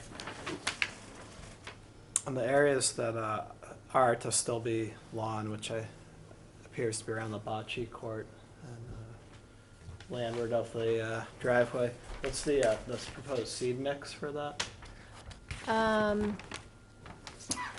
What is the seed mix? Yeah. Oh, is it existing? It's I would lawn, assume it's gonna lawn be- now. It's gonna be reseeded when it's. Yes. Yeah. So are you asking what are they going to reseed it with? Yes, yeah, what's the proposed? We usually would condition that if there's any reseeding, that it be with a native mix. Okay. Yeah. I was gonna say, I assumed your regulations You just wanna make sure restrict you're Yeah, what? with that. Yeah, I was just Okay. confirming that, yeah. Let's see. Yeah, Amy's comment about the path is, I do appreciate that. That's just looking at the site plan, someone might reasonably think that there was gonna be another path down to the beach there, and I don't think we should allow the appearance of that to be on the site plan. But, one other question, do you know what a permeable locust paver is? I was curious about that too, and they, so she sent me a link to a brochure of it, and they look just like, the cement pavers, but they're made out of locust. So they're, and they come in different patterns, but there are gaps around the individual blocks, I guess.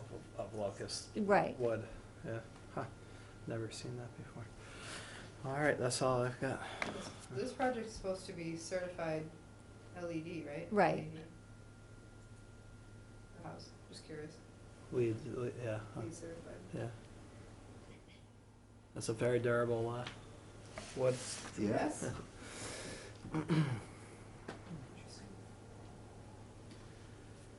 Any comments from you, Carolyn? The area to the east, where you've got removing invasive plants and replace, et cetera, that backs up to a very invasively vegetated path that is not these owners' Right. path.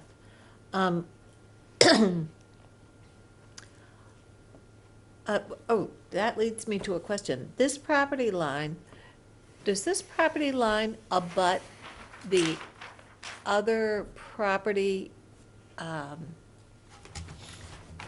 next house? And that path is part of this picture, or that path is not part of this picture? The path is not. Well, if you look on the site plan, to the east is a private way. Okay.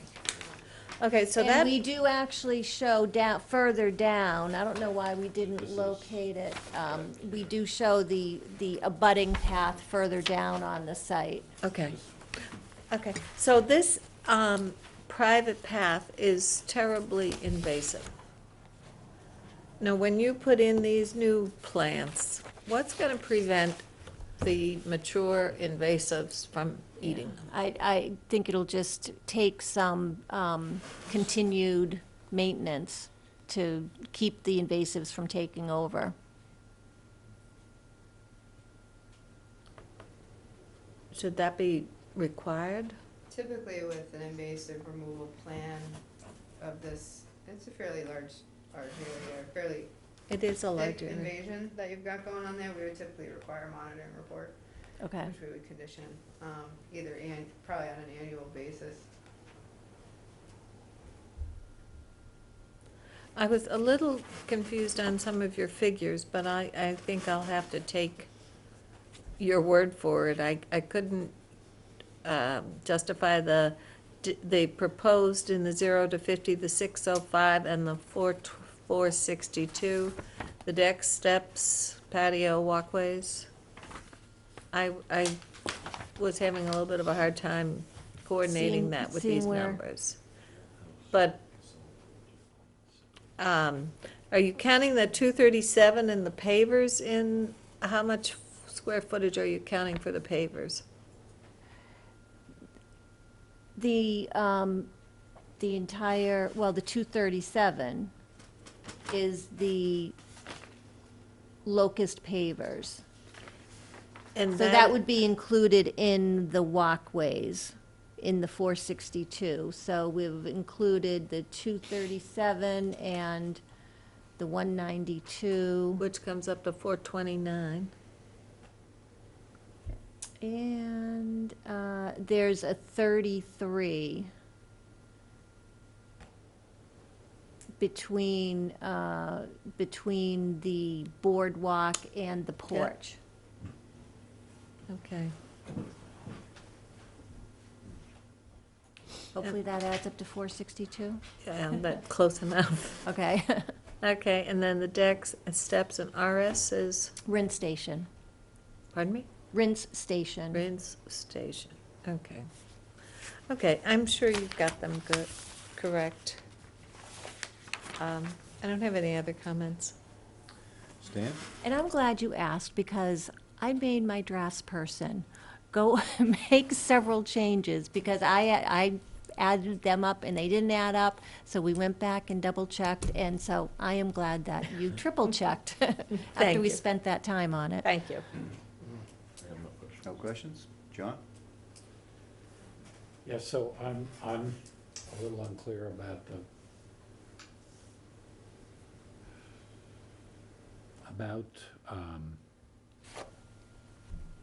mitigation areas that are mitigating, just taking out invasives versus mitigation areas which are actually new plantings. Mhm.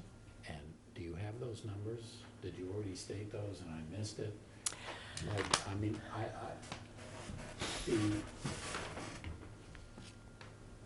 the total mitigation area you're quoting is almost 4,200 square feet. Mhm. But how much of that is just removing invasives?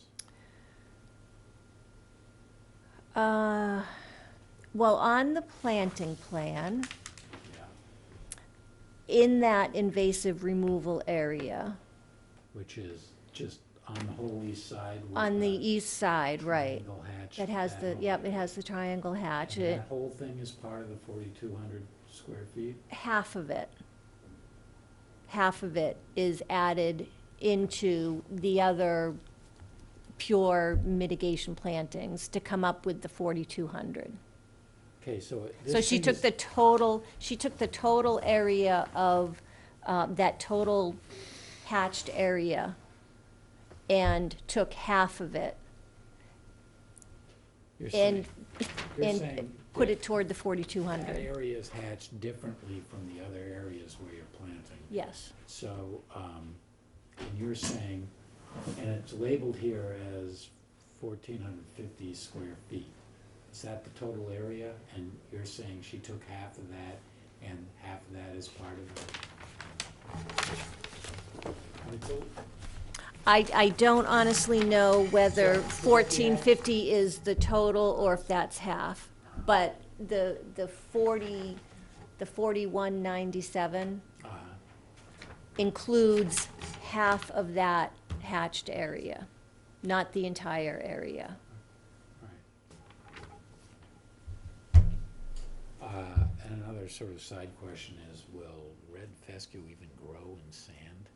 I mean, that is pure sand over there, if I recall properly. I mean, that whole side.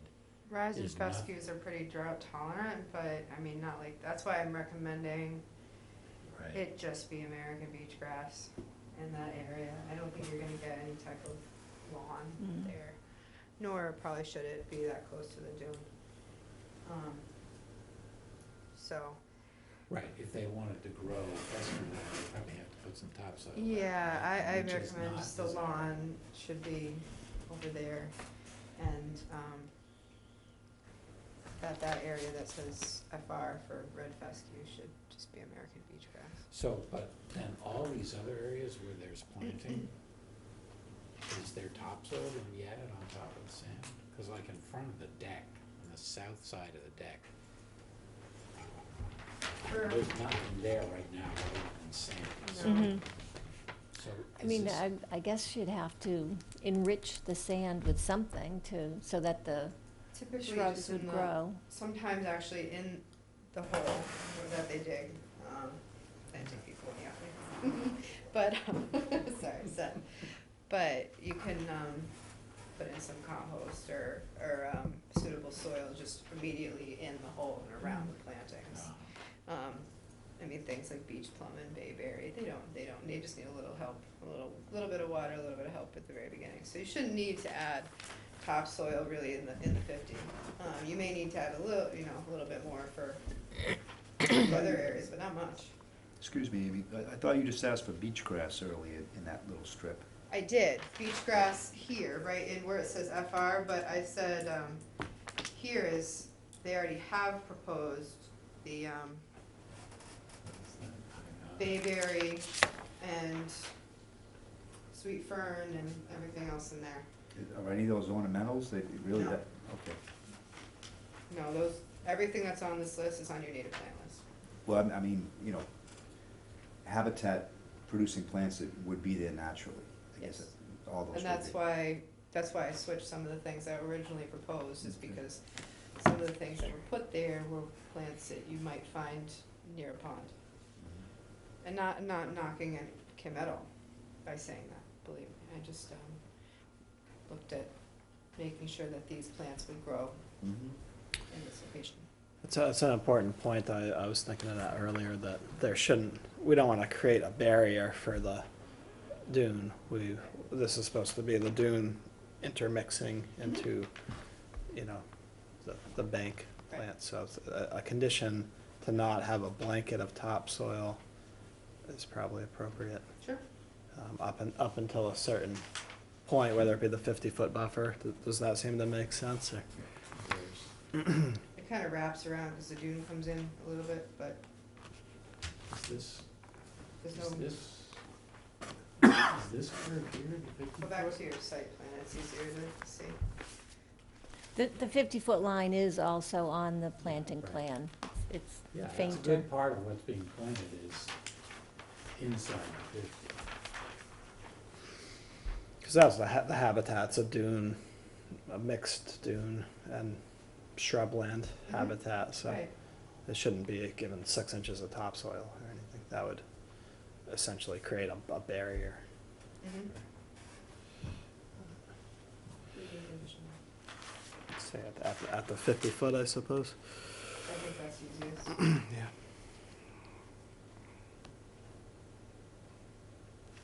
Is there any way of getting the retaining wall out of the 0 to 50?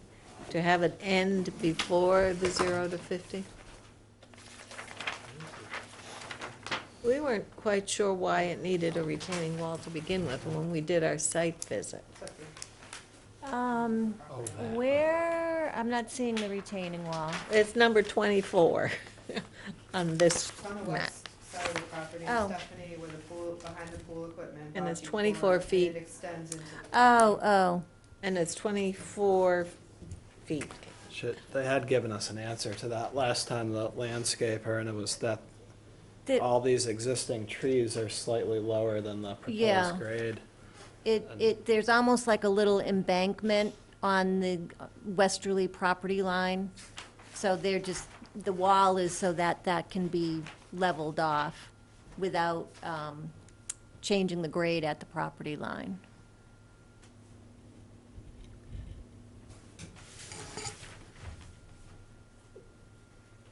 And that 24 feet out of the 101 feet is absolutely important?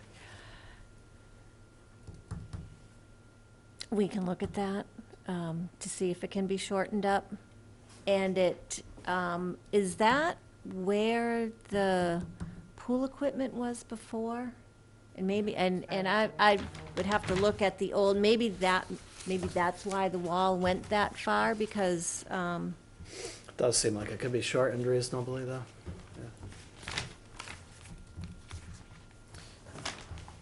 It's a small number in comparison to everything else, but. There was stuff in there before. yeah, I'm just trying to find the old plan.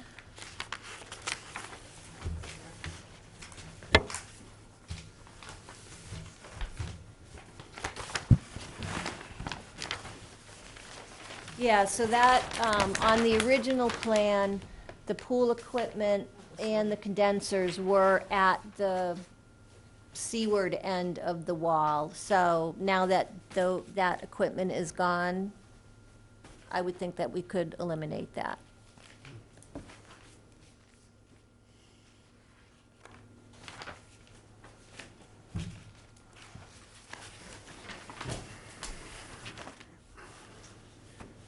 Any further comments, John? You good? Okay. I just wanted to comment on, pulling the structures back from the coastal dune. I think, appreciate you looking into that and making something happen. We'd all like to see more, but I think you described the constraints with the floodplains, so I suppose that's the way it is. The project would be quite an opportunity to restore coastal dune. So I think, a little bit's better than nothing, and I think it'll be important to, document the structures with the as-built to make sure things were hit on properly. And would this be a case where you might want to have a 3-year monitoring plan for the plantings as opposed to 2? Just because so much is going on and the invasives are, pretty outstanding there on that one side. Any other conditions people can think about?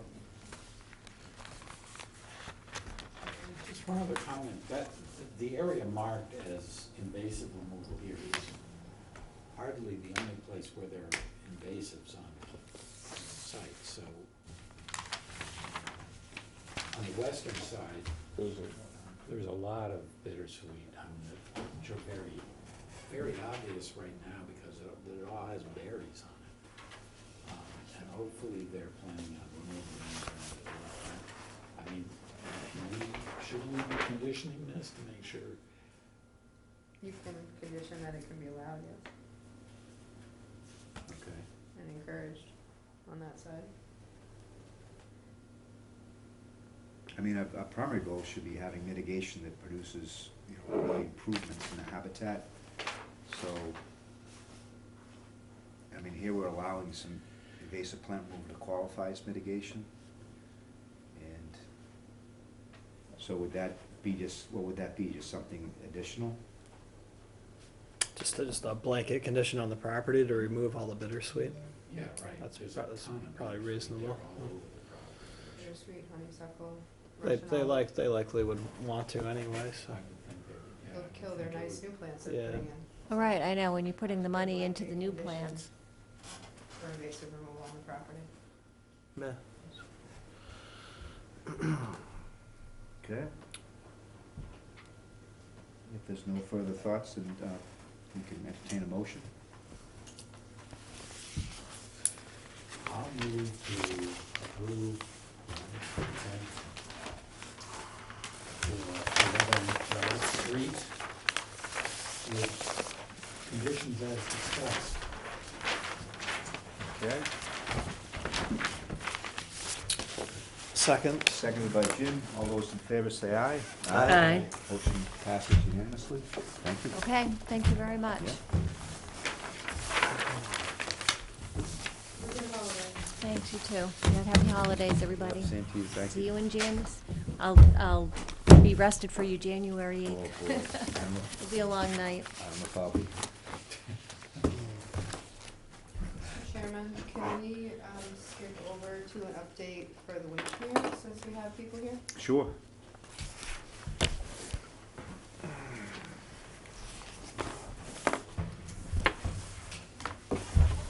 Thank you very much for that accommodation.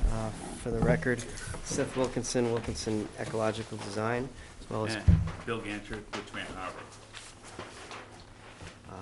So we are here to discuss, following the special condition 11 from a recent order of conditions, just for reference, SE 32-3, if anyone's keeping track, for the Witchmere Beach Club.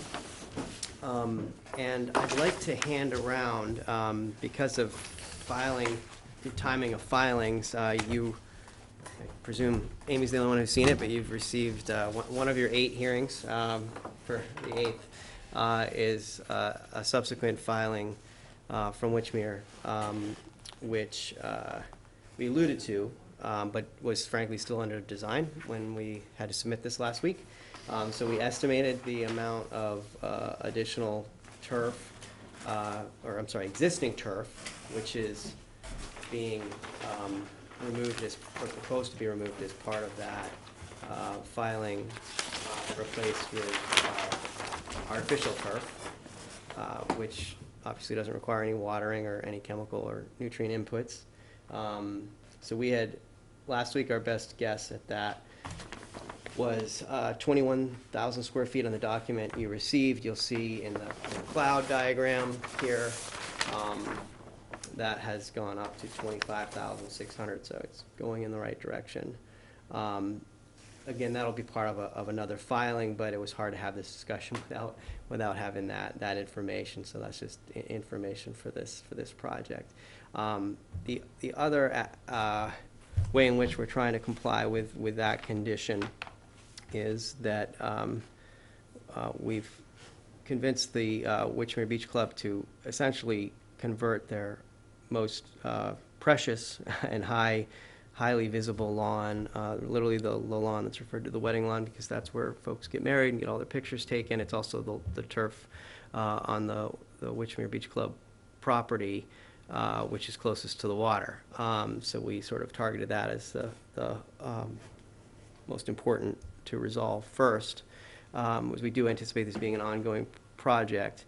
But there's a relatively new product, to my knowledge, has not been used on Cape Cod yet. We'd be excited to be the first, but we would strip out all of that bluegrass, Kentucky bluegrass dominated turf, and simply replace it with what's called a trade name of Player's Best. It's a combination of very hardy, hard fescue type grasses. It's a proprietary mix, so we don't actually know exactly what it is. But it's the most rugged turf grasses, which is blended with this microclover, which provides the nutrient demands needed by the grass. Extremely low water and zero chemical amendments are needed with this product. We've worked with a number of the resorts in this part of the Cape. The other one that I'm aware of in Harwich, some years back, where they redeveloped their waterfront area, and nothing like this has been considered at the other resorts. And I think that the fact that a club of this sort of caliber is willing to try something new in their most visible location, I think also the most appropriate location, because unlike most of the rest of the turf, nobody parks on this grass. That's the biggest question mark that we have about, how will it do. But they've, owner of one of the major landscaping companies happens to be a member at the club. He's offered to assist with this. He's very excited about this product. But I think that portion would actually exceed the nutrient guidelines in your regulations, which is exciting. And thirdly, they are working on other development plans which are still under redesign and a fairly early conceptual design for other portions of the resort. And I'm not even part of that, so I can't speak to that. But there will likely be other turf removal or changes, expansions of this Player's Best, in the future. But as far as what they can do right now on the property that they control, it's a combination of the conversion to other artificial turf type changes which don't require any nutrients or chemicals or water, and then this new product in the wetting line. The reductions, if we sort of just look to the square footage, considerable, 25,600. We essentially took the square footage which was covered by the McNamara Brothers material usage that you saw during the hearing of the last hearing, which I wasn't part of, and it's essentially established, given the square footage that they're applying this over, and the nitrogen in terms of pounds, and then converted that so you could sort of understand how many pounds of nitrogen are we talking about. It's a 40% reduction right off the bat with between the artificial turf and the Player's Best. And you know, this is zero nitrogen. It's less than the single application of slow release, which your policy allows. So with that, I'd be more than happy to answer any questions or hear any comments that the commission has. Thank you. Any summary thoughts for us, Amy? Not right this second, I need to look something up. Okay. Sorry. Let's go around the table, and Jim, I'm sure you got some ideas. Sure. Well, yeah, the seed mixture is, I've never heard of that either. It sounds like, are any of those, or would they be considered compatible native grasses, or? It's, again, we don't know exactly what they are. Generally, the only real native turf grass is red fescue. And I would be surprised if red fescue is one of them. It's probably hard fescue, short fescue, and there are all sorts of different cultivars now of these grasses in order to make them as sort of as low nutrient as possible. Well, it seems like that might be viable for a replacement anyway. I guess my concerns with it would still be, so far we've been very consistent in applying these regulations to the entire property. I don't think we've made a single exception to that since they've gone into place, including on, a lot of them are private residences. We've had one or two. I know we had Allen Harbor Yacht Club, a couple commercial ones as well. So we really haven't strayed from them. I just haven't heard a compelling reason why we should for this particular property, other than it being big, but that, it's a big nutrient loader. So I'd be looking for more of that replacement, particularly all this area along the riprap there, along the channel that's within the 100-foot buffer. And So just a note on that, that's actually a different ownership. is it a different ownership? Yeah, I was wondering. Yeah. Well, we've only obviously wouldn't apply if it's a different property. So Yeah. Okay. Condo association, right, Mhm. technically? Condo association. yeah, so we've just applied. We it could to- talk with them. Can't promise. Yeah. There is is it- some See how areas well that- everything else is looking. So and it's- maybe they'll wanna This is do it kind anyways. of a test, we're kind of going out on a limb trying to. Mhm. Yeah, I wanted to be clear. I think that the resort is trying to comply with this, but given the nature that it is a resort, they're looking to sort of roll it, phase it in at a rate which is sustainable to a commercial entity, and I guess just looking for some flexibility on how they can do it, because I think they can actually exceed the policy. So no nitrogen at all, which is different than what your regulations say, I believe, allow for an annual slow release. No, the regulations are actually. Oh, they're changed again, okay. It's So I was- simply zero fertilization. No, it doesn't matter if it's organic or, unless it's, it's pretty much what it is, huh?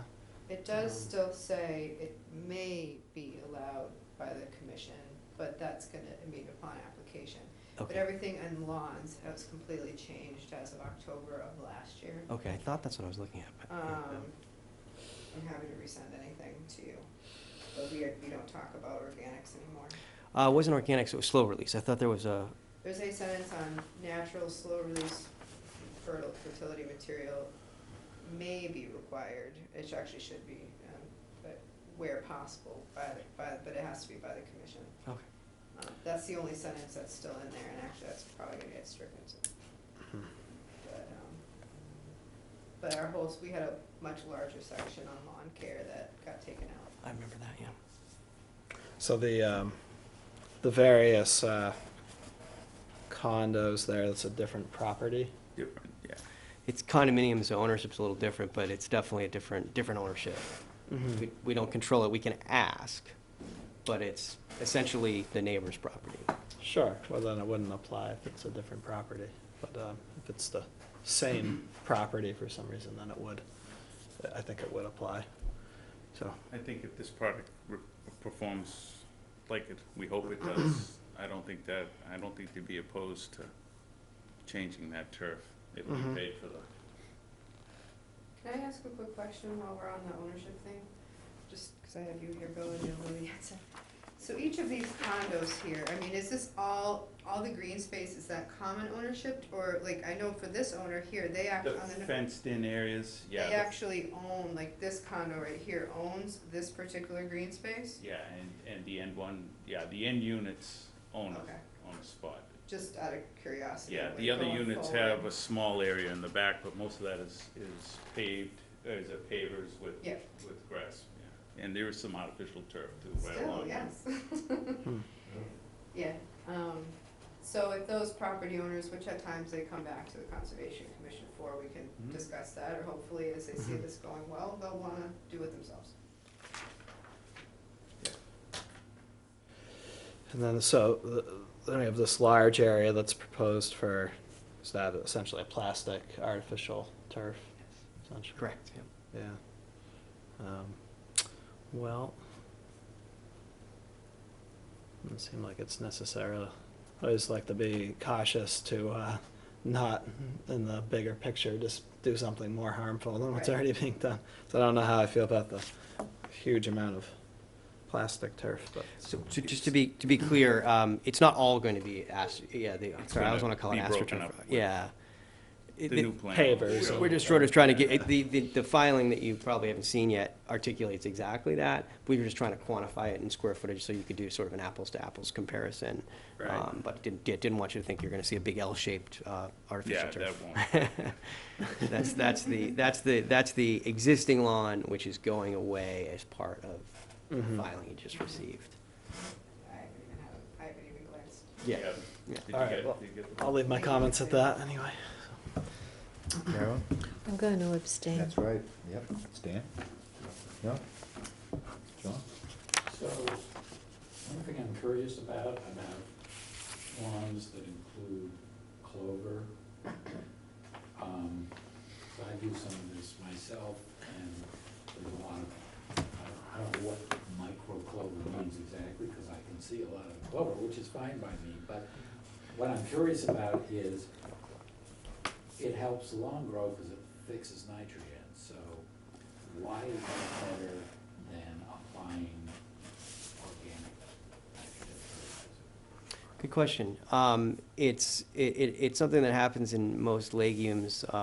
It's not truly a symbiotic relationship, but that's the best way to think about it. There's a conversion of atmospheric nitrogen to water-soluble nitrogen that happens, in the root zone, so it can't run off. So it's happening below the ground, and it's happening in only when the plants are green, when they're photosynthesizing, due to that symbiotic relationship, and so therefore only when other plants can use that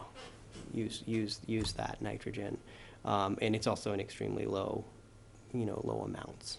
So I've never seen a single study that's ever talked about like nitrogen contribution in a nitrogen budget, when we're looking at eutrophication and nitrogen allowances, that even attempts to factor in nitrogen fixers, It's nitrogen that's already in the system. Is that because it's known that none of that nitrogen leaches out and gets into the water, or is it just because people are assuming that it works that way? I don't know if I can answer that as a not a researcher, but it's really just a conversion of nitrogen, which is already in the system, making it available to plants is, I think, the best way to talk about it. You're not adding any nitrogen. The plants can't magically make it. They're just converting it. Yeah, and I'm just asking because it seems like a really great thing. And Yeah. I'm just wondering whether they're undiscovered downsides. Right, right. That's all. None that I I'm. think it's great that you guys are taking this on and doing it. So my sort of next question is, are you thinking about applying this elsewhere on your property if? That is an option. If, yeah, we gotta see how it performs. Is it potentially a turf grass that would be robust enough to use in your park area? That's part of the test. We'll see how it performs, and I'd love to, yeah, do away with the nitrogen and the water and if it's possible. Yeah, one thing that's important to understand is that this is only available as a sod, not as a seed mix, like a lot of turf grasses are. So, and when you're doing this reinforced turf that you can park on, which does have a lot of other benefits for, mitigating heat island effects and things like that, infiltrating water, that it's always done with a seed.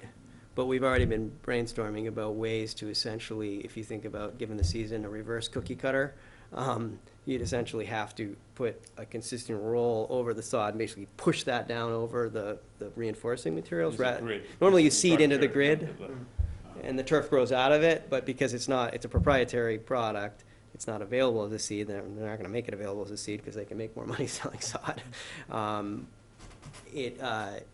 We're talking about ways, but again, this is sort of experimental. How would you get this turf over the existing? You can't convince the vendor to make a pseudo-sod product that is already built into the, Well, I got a feeling we'll probably be reaching out to him, but I think that would be almost an immeasurable sort of quantity, so we didn't incorporate, but I know that's something that Bill has expressed an interest in. Let's get a little extra sod and put it over a couple of the parking areas, maybe We can do a test demarcate, spot and see how it holds up. demarcate the See if VIP we can parking get or it something. if we can install it in such a way that it'll hold up.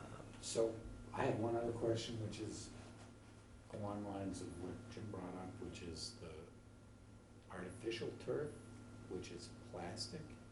And what are the properties of this plastic? Is it known not to be an environmentally potentially problematic thing where a lot of people worried about plastic in the environment, and particularly since you're right next to the water and people are really worried about plastic in the ocean, do you know that stuff is not going to get eroded off the artificial turf and get blown into the water and create problems? So I just don't want to muddy the waters before the, the hearing. That proposal's actually coming before you in a couple weeks. And the landscape architect that's proposing that probably answer those questions better than I can. That's definitely not, I mean, turf isn't even really a specialty of mine. Getting rid of turf is. We have done our homework on this one, and I think it's actually quite an opportunity. It's a public location. You will, my understanding is the public can use the restaurant here. So folks could come in here if this takes and does well. We actually have a landscaper. The best sod is generally put down early in the fall or early winter, like we're in right now. And as I mentioned, he's willing to assist with that and put it down right away so that it would be ready for spring, because in the spring there's wetting. So there's sort of this urgency to, like, let's get this out here and let's, we're gonna get a shot at this and let's make it look as good as possible and get it to take. And I think that if it looks good, it's gonna be a real helpful tool to this commission in your efforts to, I mean, I'm not aware of any other towns that are saying, no nitrogen on lawns, period. So I think this could be and I applaud you for that. I think it's a great thing. I mean, I've certainly removed, many orders of magnitude more lawn than we've ever put down. I think we put a path down once or twice or something like that, but it's not something we do, and we're of like minds with you on that. But I really see this, if you can promote something that is very low water, zero chemicals, zero nitrogen, period, and it looks good. People don't put lawn down because of all the amendments that go along with it. They like the way lawns look.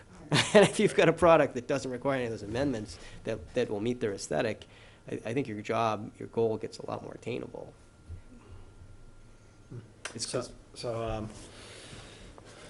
process-wise, if we, you know, say, go ahead and do this one area of lawn, which I don't think is a bad idea. I don't think that, on the other hand, I don't think that necessarily ends the process. I think that's something we can We would test agree- we would out agree with and you. then just keep talking about it as things go down. What's the purpose of tonight?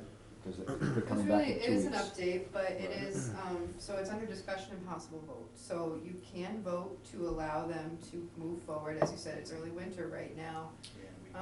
The door will close at some point, nobody knows when that's gonna be. Yeah, I would say you could vote if you wanted to let them do the wedding ceremony area with this new product. But that so that we continue, I would like to, I think every couple months, we should have other updates. And then also the next hearing, we're gonna be discussing the whole, beach club facility, and that's gonna include the artificial turf that you're proposing. So. Yeah, I don't think it's appropriate to vote tonight. I mean, we just received this now. It's not an open hearing, it's a discussion point. It was in, It was a special condition well, from the this- prior approval, No, I the meant requirement. Letter was in your Dropbox for, I don't know if there's anything to say that they can't. the letter was in your Dropbox for the past week about what they're proposing, as well as the plan. Yeah, so I guess I'm confused. We have a hearing scheduled for January 8th. About changes Changes to- here. Different. I didn't know that was coming in. I Right. didn't know that that was definitely coming in on that day. I asked for updates for these outstanding things tonight Right. to try to keep things moving along. I didn't know that that was coming. Yeah, so I'm not gonna call for a vote tonight on this. I So, don't, I don't understand what the downside is here. it's not a hearing. It's information that's just coming under discussion. And so, It's advertised correctly, though. It's under discussion and possible vote. If maybe I could just explain what's involved, you'd essentially just go in with a hand sawed cutter.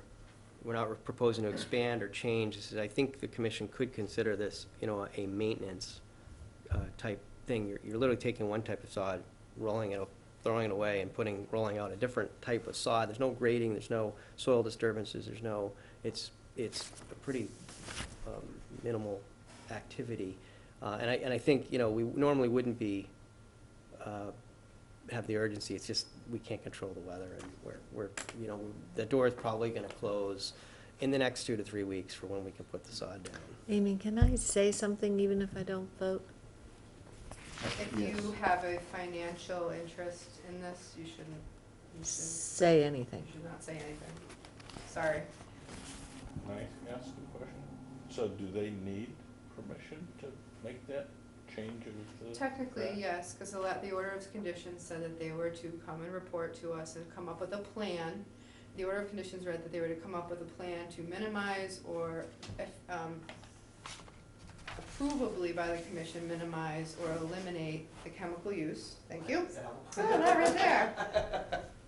The property shall become compliant within the current Harwich Conservation Commission regulations in regards to use of fertilizers, pesticides, and herbicides by the time construction is complete on the project, which is the pool, beach club facility. So we're ahead of that. Alternatively, the applicant shall provide and get approval for an alternative means to manage their landscape grounds that will provide a reduction of nutrient loading within the Conservation Commission jurisdiction. This condition remain in perpetuity, blah, blah, blah. But being that says the whole property, Right. or doing a sample to try and Mm-hmm. test a new product. It doesn't change their need to come into compliance.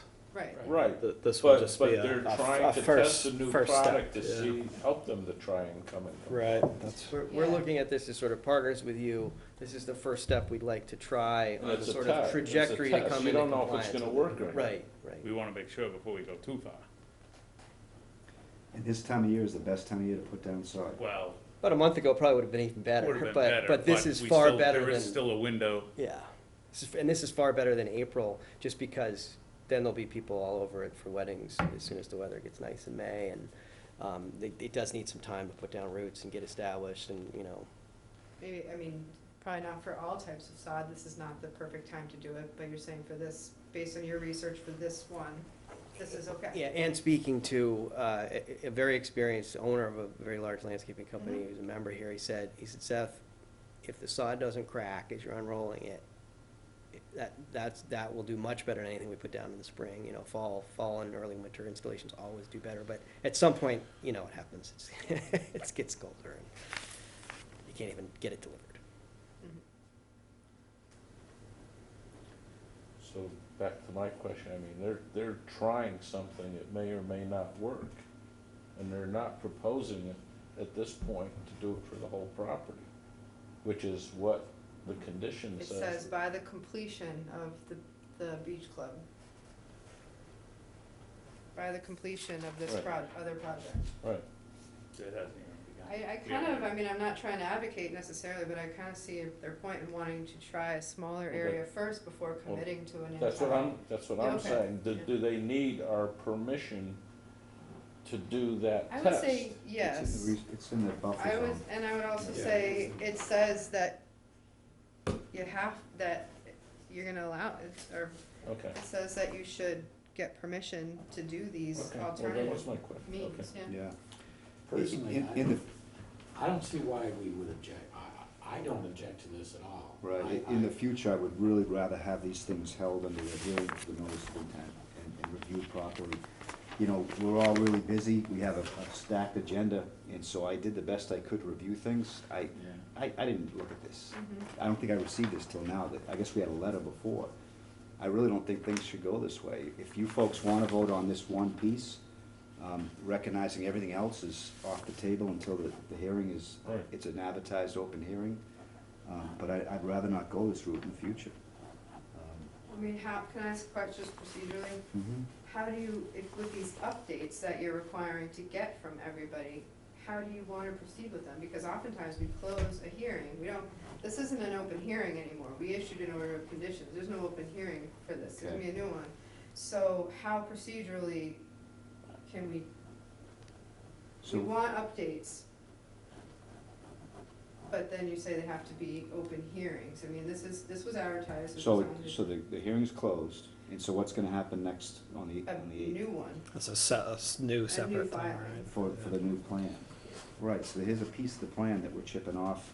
And I didn't know it was coming, I didn't know when it was coming in, we just Well, wanted to see. let some me more. ask you a question, because you were saying that other piece of artificial turf is in your new plan, In the we're new gonna plan, hear it. Was this in your new No, plan? that wasn't part of the That submission. was, Different part of the site. yeah, Yeah. that was with the old plan, yeah.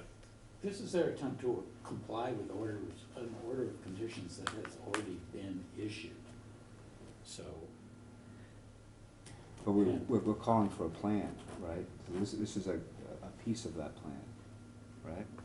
No, he's saying this this isn't. is a piece of the plan, yes, I guess in that sense, it's a Yeah, piece of the plan. because we're going before you with an updated plan On the 8th.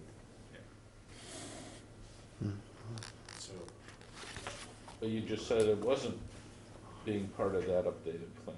This wedding. This was a condition of the old plan for the beach, for the pool area. Now, there's an updated version coming the 8th. So the way I saw it was the plan that you're gonna see in a couple weeks has all sorts of changes, Right. new activities, alterations, realignments, hardscape coming out, hardscape coming back in, unquestionably new notice of intent. No one's gonna question that Right. whatsoever.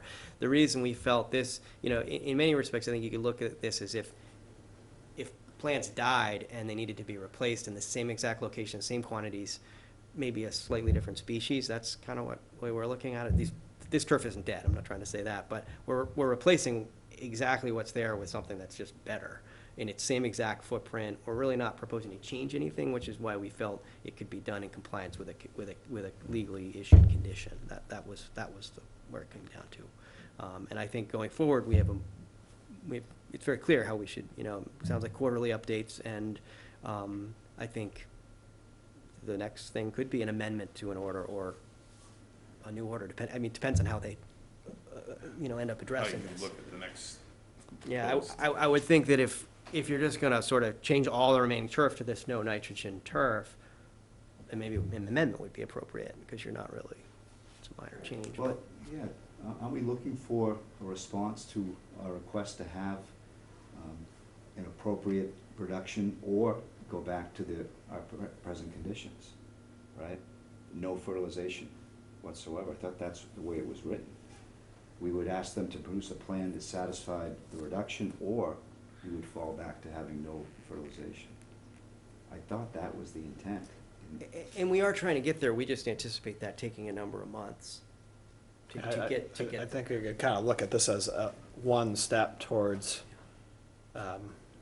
the no fertilization, no chemical thing. That was assumed that in going to no chemicals, no fertilization, they would have to change from their turf to, you know, some sort of other seed mixture. Mm-hmm.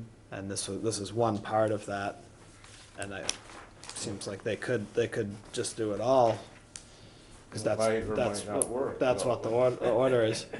But they still need to come into compliance with that eventually, unless we.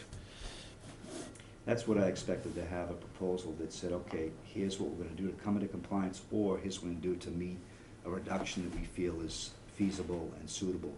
Yeah. And so that's somewhat what I was expecting on the 8th. I certainly wouldn't accept this as the whole thing, but just a small step in that direction is all I see it. We agree. We just keep clear. I think what I'm saying is you're just trying to test the product to see if it will work and satisfy that need.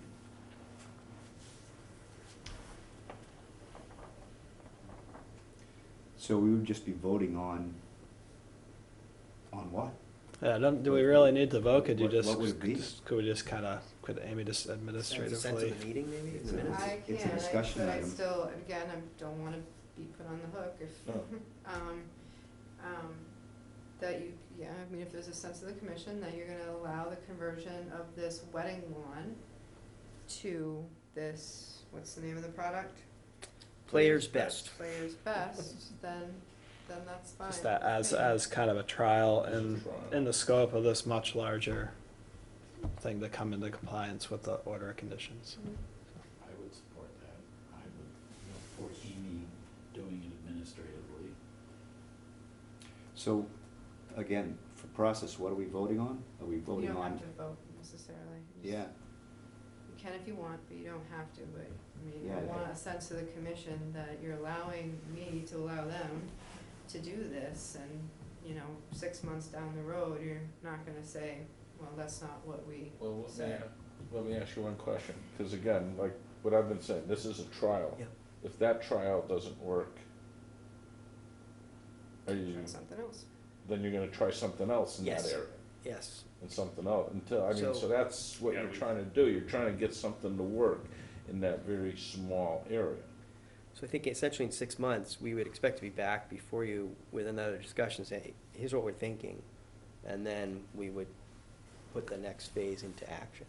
And you would give us some direction, do this way, amend it, new NOI, whatever it is. But we sort of need, given this is a resort, we'd like to test drive it, which is really only for a couple, you get it down so it can acclimate over the winter, and then it grows for a couple months in the spring, and You're we're here gonna know, talking, we're here yeah. talking to you at that point, before it's fully grown in, but we'd have It's your wedding season. so- yeah, we'd be able to have, I think, a Okay. much more informed idea. discussion with you.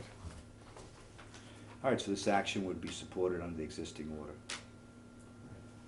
And I do agree, I think when we were talking about this to begin with, that we were looking at more of like a complete holistic approach, but I also understand, so I understand where you're coming from, but I also think that, I don't think this is such a bad idea. I don't, I just need to know that we're really making progress. This has been a lot of back and forth, and our initial position was to have no fertilization in 0 to 100 to be in compliance with our reg. And I don't think we've really been given a proposal yet that we feel satisfied with, at least some members. No, yeah, I'm not satisfied with this to meet that. Oh, I agree. I don't So think anyone is. Procedurally, I'm not sure what we would vote on. I don't think, it seems like it's probably not a good idea to vote, because it might give the appearance that we were accepting it. That's kind of where I'm coming from, but I appreciate your expertise, both of you, in just saying that you getting the sod down now is important, so I think that's great. For you to let them try it? Give it a try. You've heard from everybody. I'm probably the one with the most resistance here, but I think everybody agrees it's a good idea to try it. I'm just concerned about process and what has happened before. It's the job of the chair. Not- There. It can be thankless. But, okay, well, thank you for your time. Thank you. We look forward to, Yeah. we do look forward to reporting back on how this works, because I think it could be good. We're looking for solutions. Yeah. Thank you.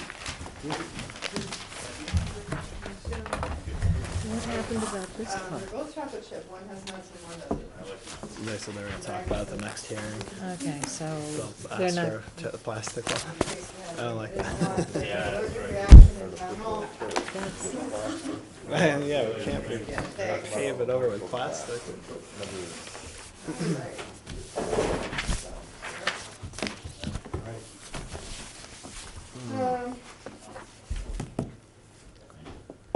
What would you like, do you wanna go and do orders, or do you wanna stick to discussions, Brad? We can go back and knock off, there's only one order and there's one cert. And a set of minutes, Yeah. alright. Easy order? Amy, this was the situation where we did not want this patio to become habitable ever, isn't it? Yeah, did I Wasn't not put that- the habitable space? Yeah, I think so. Okay, let me add That- that. that was not in there. I will write that in right now. Patio not to become, sorry about that, the most important condition. And I did notice that the copy that I put in Dropbox of this a couple of days ago, I had, the first page had said it was for a revetment project. I had just accidentally copied and pasted, but I fixed that to say that it is for the replacement of an existing flagstone patio walkway and replacement of previous pavers. So if you're looking at that old one, you're not crazy, got it wrong.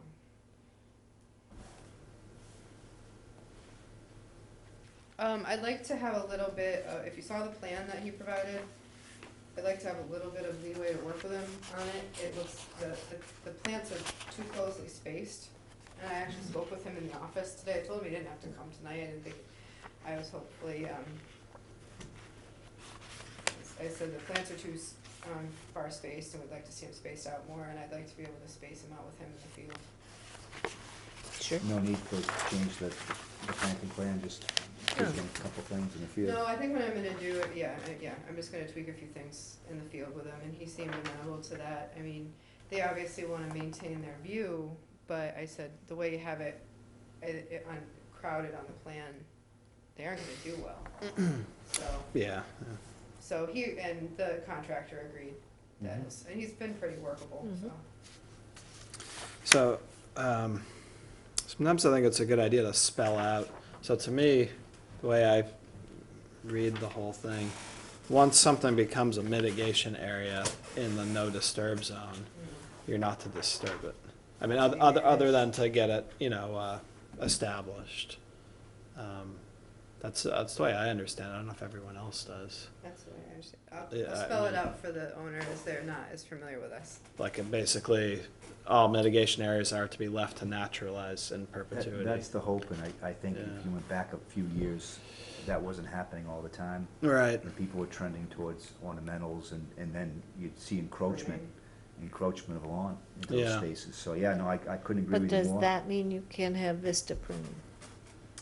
It's Well, been that- designed that he shouldn't need it in this. Yeah, they shouldn't need it, but they would have to come before They can ask come Amy or- before us, Yeah, and can be considered. we generally seem to approve a certain amount of pruning. Yeah. But it's just supposed to become part of a no disturb zone, when you put mitigations in the 0 to 50s. I agree completely, and I think Amy really tries to pick the right species so that you're not gonna have, things grow up too high. So that's part of it. Well, something that's amenable to both the commission and the owners. I would like to put in there that any invasives that may come up because the neighboring properties have them, that may be hand removed. That way, whatever the things they do put in have a better chance. Sure. Encroaching invasives. Okay, I'll make those changes. That would be good language, Jim, to put into our regs maybe, just Yeah. to, as like Yeah. narrative. That's, Yeah. that's really good language. It seems a few times the consultants, I remember on another similar coastal dune project when Stephanie was here, and Yeah. there seemed to be actually a little legitimate confusion as to whether or not, you know, a new mitigation area between a dune and the house was to be managed or not, and to me, it like definitely, Yeah, you it's, put it it's, in it's a and no disturb zone, and, Right, yeah, naturalize. I know what you mean. it's a good point to reinforce. yeah. Any more comments on these orders?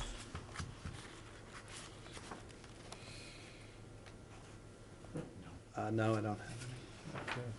I move that we approve the order conditions for 27 Strandway. Second? All those in favor, say aye. Aye. Aye. Motion carries. Another round of sign for you, please.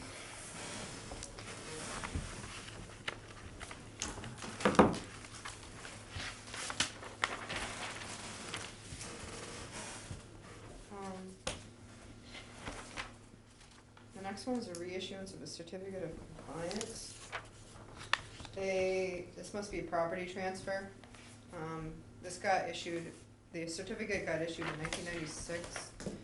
This was for construction of a dwelling, deck, driveway, septic, everything like that on Tompkins, on Novotny Lane. This was issued in 96. They must never have recorded the certificate at the registry of deeds, so the property's, I'm assuming, is being transferred. I've got no lawyer letter. So the new people will also be getting a letter saying, welcome to Harwich, here's the regulations you have to comply with. But this is a simple reissuance so that they can get it off the deed. So I recommend that you sign it.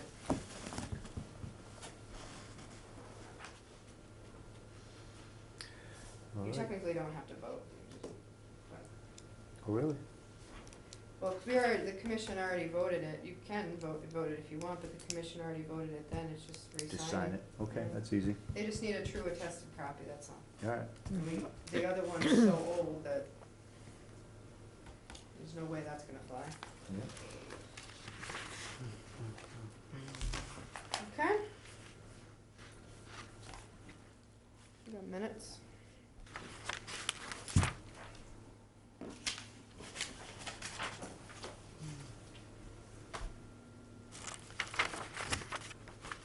Amy, on the third page, 2/3 of the way down in the dark print, first full line of dark print, it's a motion to approve an extension to August 1st with the condition that you got an extra Y.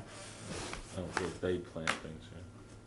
Wait, sorry, motion, where is it? Where are we? Page 3. Page 3 in the heavy print, Okay. Right in the middle. right in the middle.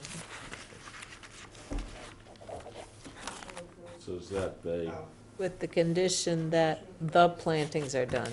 yeah. Okay. That was the only minutia I saw.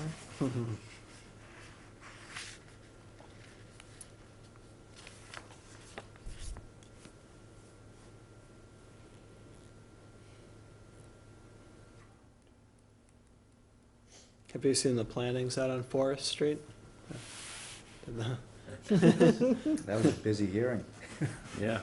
I saw the plantings, and before the plantings went in, I told the individual, we won't say names because I'm not in here, I had mentioned that it would be a really good idea to put chicken wire around the low bush blueberries.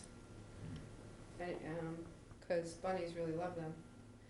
And I know he has a lot of bunnies on that property, I've seen them, so did not heed my advice. I went out there, because he told me he'd put the plantings in, so I went out there, and there were 3 bunnies sitting, chowing down.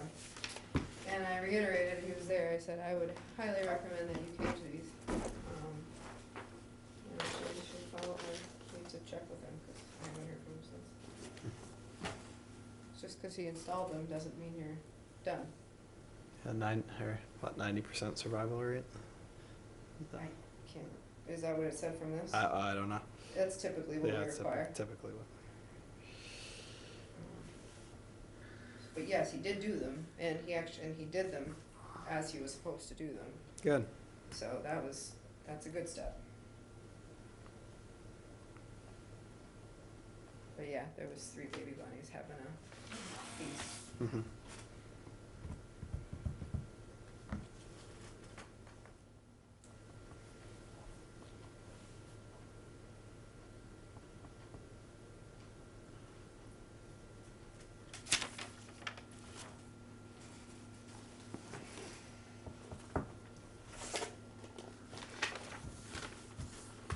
Anything else in the minutes?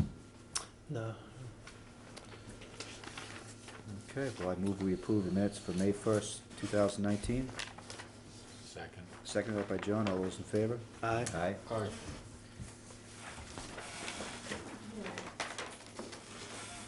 So next, I handed out an email I got at 3:33 this afternoon from Mr.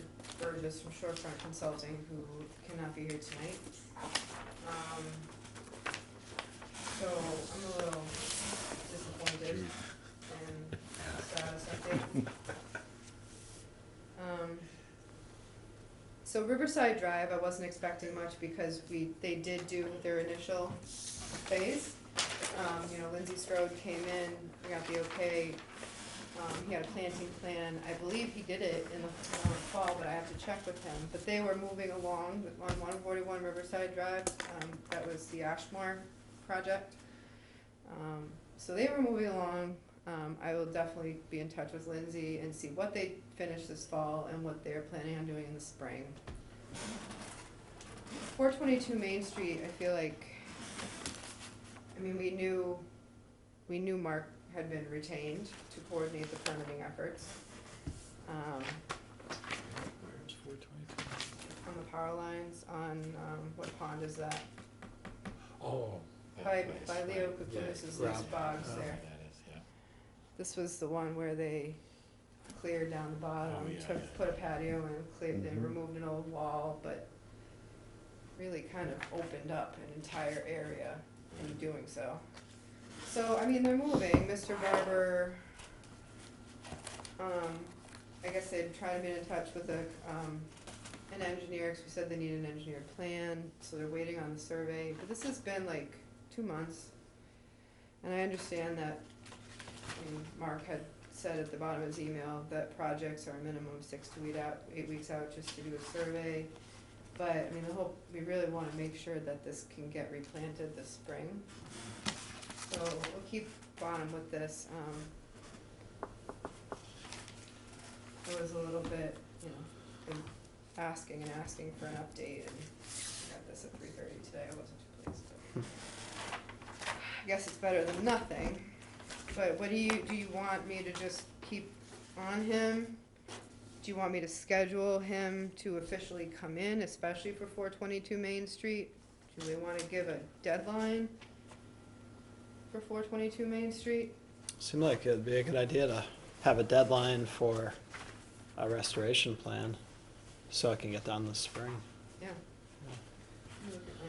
Look at my calendar. Look at our filing deadlines real quick.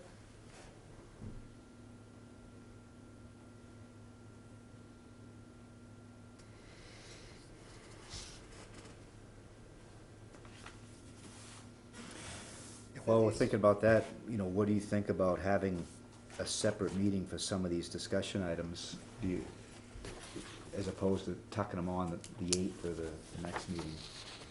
Particularly for the bylaw changes, that if we want to make any bylaw changes, reg changes can be done during a public open meeting. Any substantive bylaw changes, which I'm thinking there's going to be some to potentially water dependent structures bylaw, we need to have those in to select them by the end of January. Right. They say first week of February. I don't want to butt up against that. So I am all for having an extra meeting, because I know we all get burnt out, me included, at these. So Yeah. The 8th probably isn't gonna work for that kind of discussion. It's not looking like it right now. Yeah. So I was either thinking we do, and if we did another evening, have to check the availability of rooms. If we did it, I know Brad, you're around, but technically working on Fridays, I don't know if we could set aside 2 hours, either first thing, kind of in the morning, or later in the afternoon on a Friday, how that would work for people. I think it's really important to make, get something submitted. And so, how do people feel about that? The opposite would probably be to squeeze it in on the second meeting in January, and just, Too close. you think it's too close? Because Yeah. if you wanna see changes, if you wanna make changes to proposed language that I or yourselves draft, there's no time to make those All right. changes and get them before you again. I was thinking, hold on, let me do that first. Let me go to the calendar. So I know some, people work during the day on weekdays, so I didn't know for the people who are working, if that is a possibility to do during the day, or if I should focus on an evening. Mark, Jim, Brad. I can usually do, Fridays is the day. Yeah, that could be flexible, time of day, whatever. I think that works better for me is, in the middle of the day is better. Okay. Like be 9:30 to 2, any time in there. What if we did, well, I was gonna say, you're here for Rios, Yeah. but we don't know exactly when that's gonna end either. When is your Rios meeting in I think it January? is the 17th. And they're pretty safely over by 10, anything substantive anyway. You wanna check with Mark? So January, we have Is that- Fridays in January, the 3rd, the 10th, the 17th, and I wouldn't wanna do it the 24th. Our conservation hearings that month, we don't meet on the 1st, which is a Wednesday, 'cause that's New Year's. So our Conservation Commission meetings are the 8th and the 22nd. I think the 3rd is a little too ambitious with all the holiday time. I'm taking a day or two off in the middle too to go see my family. But either I don't know how you're gonna feel about the 10th. I can't do the 10th, but any other Friday I could. The 17th is Rios, right? Yeah, so I could do that 10 after 10, yeah. And that actually might work, because if we discuss it and make changes on the 17th, we can look at them on the 22nd, the next week, and then get them out the door, hopefully. How do you feel about the 17th? Yeah, I'm good with that. My goal is to come to that meeting and just have proposals, and Yeah. maybe you can get things to people beforehand. I do have some stuff drafted. I put it on the agenda so we could talk about it, but I Right. wasn't thinking we'd get to there I tonight. know, we did. But, well, yeah, actually, it's close to 10 o'clock. All right, so let's plan on the 17th. Check with Mark. I will check with Yeah. Mark, but let's pencil in the 17th at 10. Yep, and can we also put time towards the reservoir bogs on that Sure, I'll discussion put, point? so let me just put January 17th, bylaw, Bylaw is most important, and obviously. reservoir bogs. I'll make sure our room gets reserved. I don't see any reason why this room wouldn't be available on a Friday. Nobody meets on a Friday, practically. Alright, I'll check with Mark, but I would say for the rest of you, plan a good 2 hours, potentially 3, And are you saying starting at 10? Is that? starting at 10. That's fine with me. yeah. Sorry, does that work for everybody, 10 a.m.? Yeah, no, I can be flexible. Mark has got a work schedule, you guys all have schedules, so, Yeah. whatever you Jim, guys. you said midday is best, and you're already here, that's what I was, Yeah, that'll work for me, I can for do that. real estate and open space, so, at 8:30. Alright, I'll see what we can do. Okay. Getting back to 422 Main Street, sorry. So, our hearing schedules. 20 meeting deadlines.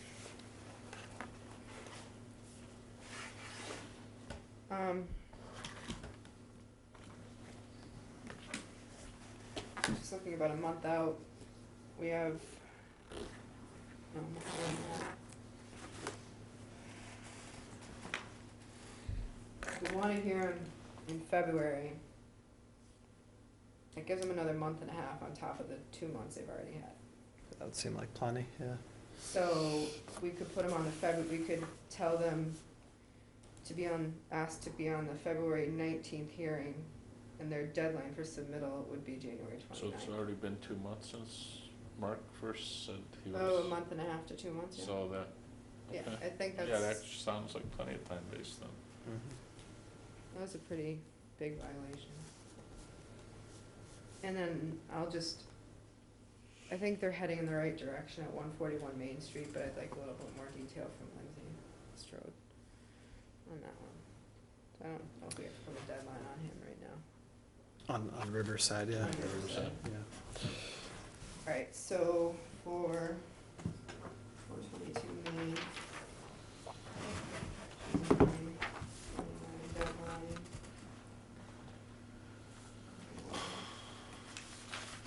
February 19th. Okay, cool. We good? I think so. Any other new business? Just keep in the back of your mind, if you do want to go to the MACC conference this year, they haven't sent out the agenda yet, but it's gonna be the last Saturday of February this year. It's usually the first Saturday of March. Leap year, so it would be the first Saturday of Oh, March. that's right. It's the 29th. So I'll send you that as soon as. 2 years ago, I think that I was. just wish they wouldn't do it in the winter time in Worcester. It's a, First year, I went the morning right after the blizzard, and then last year I couldn't get there because of. yeah. It's a great venue, tough time of year and conditions, you know. It's Worcester, you know, you gotta drive out to Worcester, so. And even if it's rain Right. here, Worcester's getting snow. Yeah, I know. Well, I move that we adjourn. All those in favor? Aye. Okay.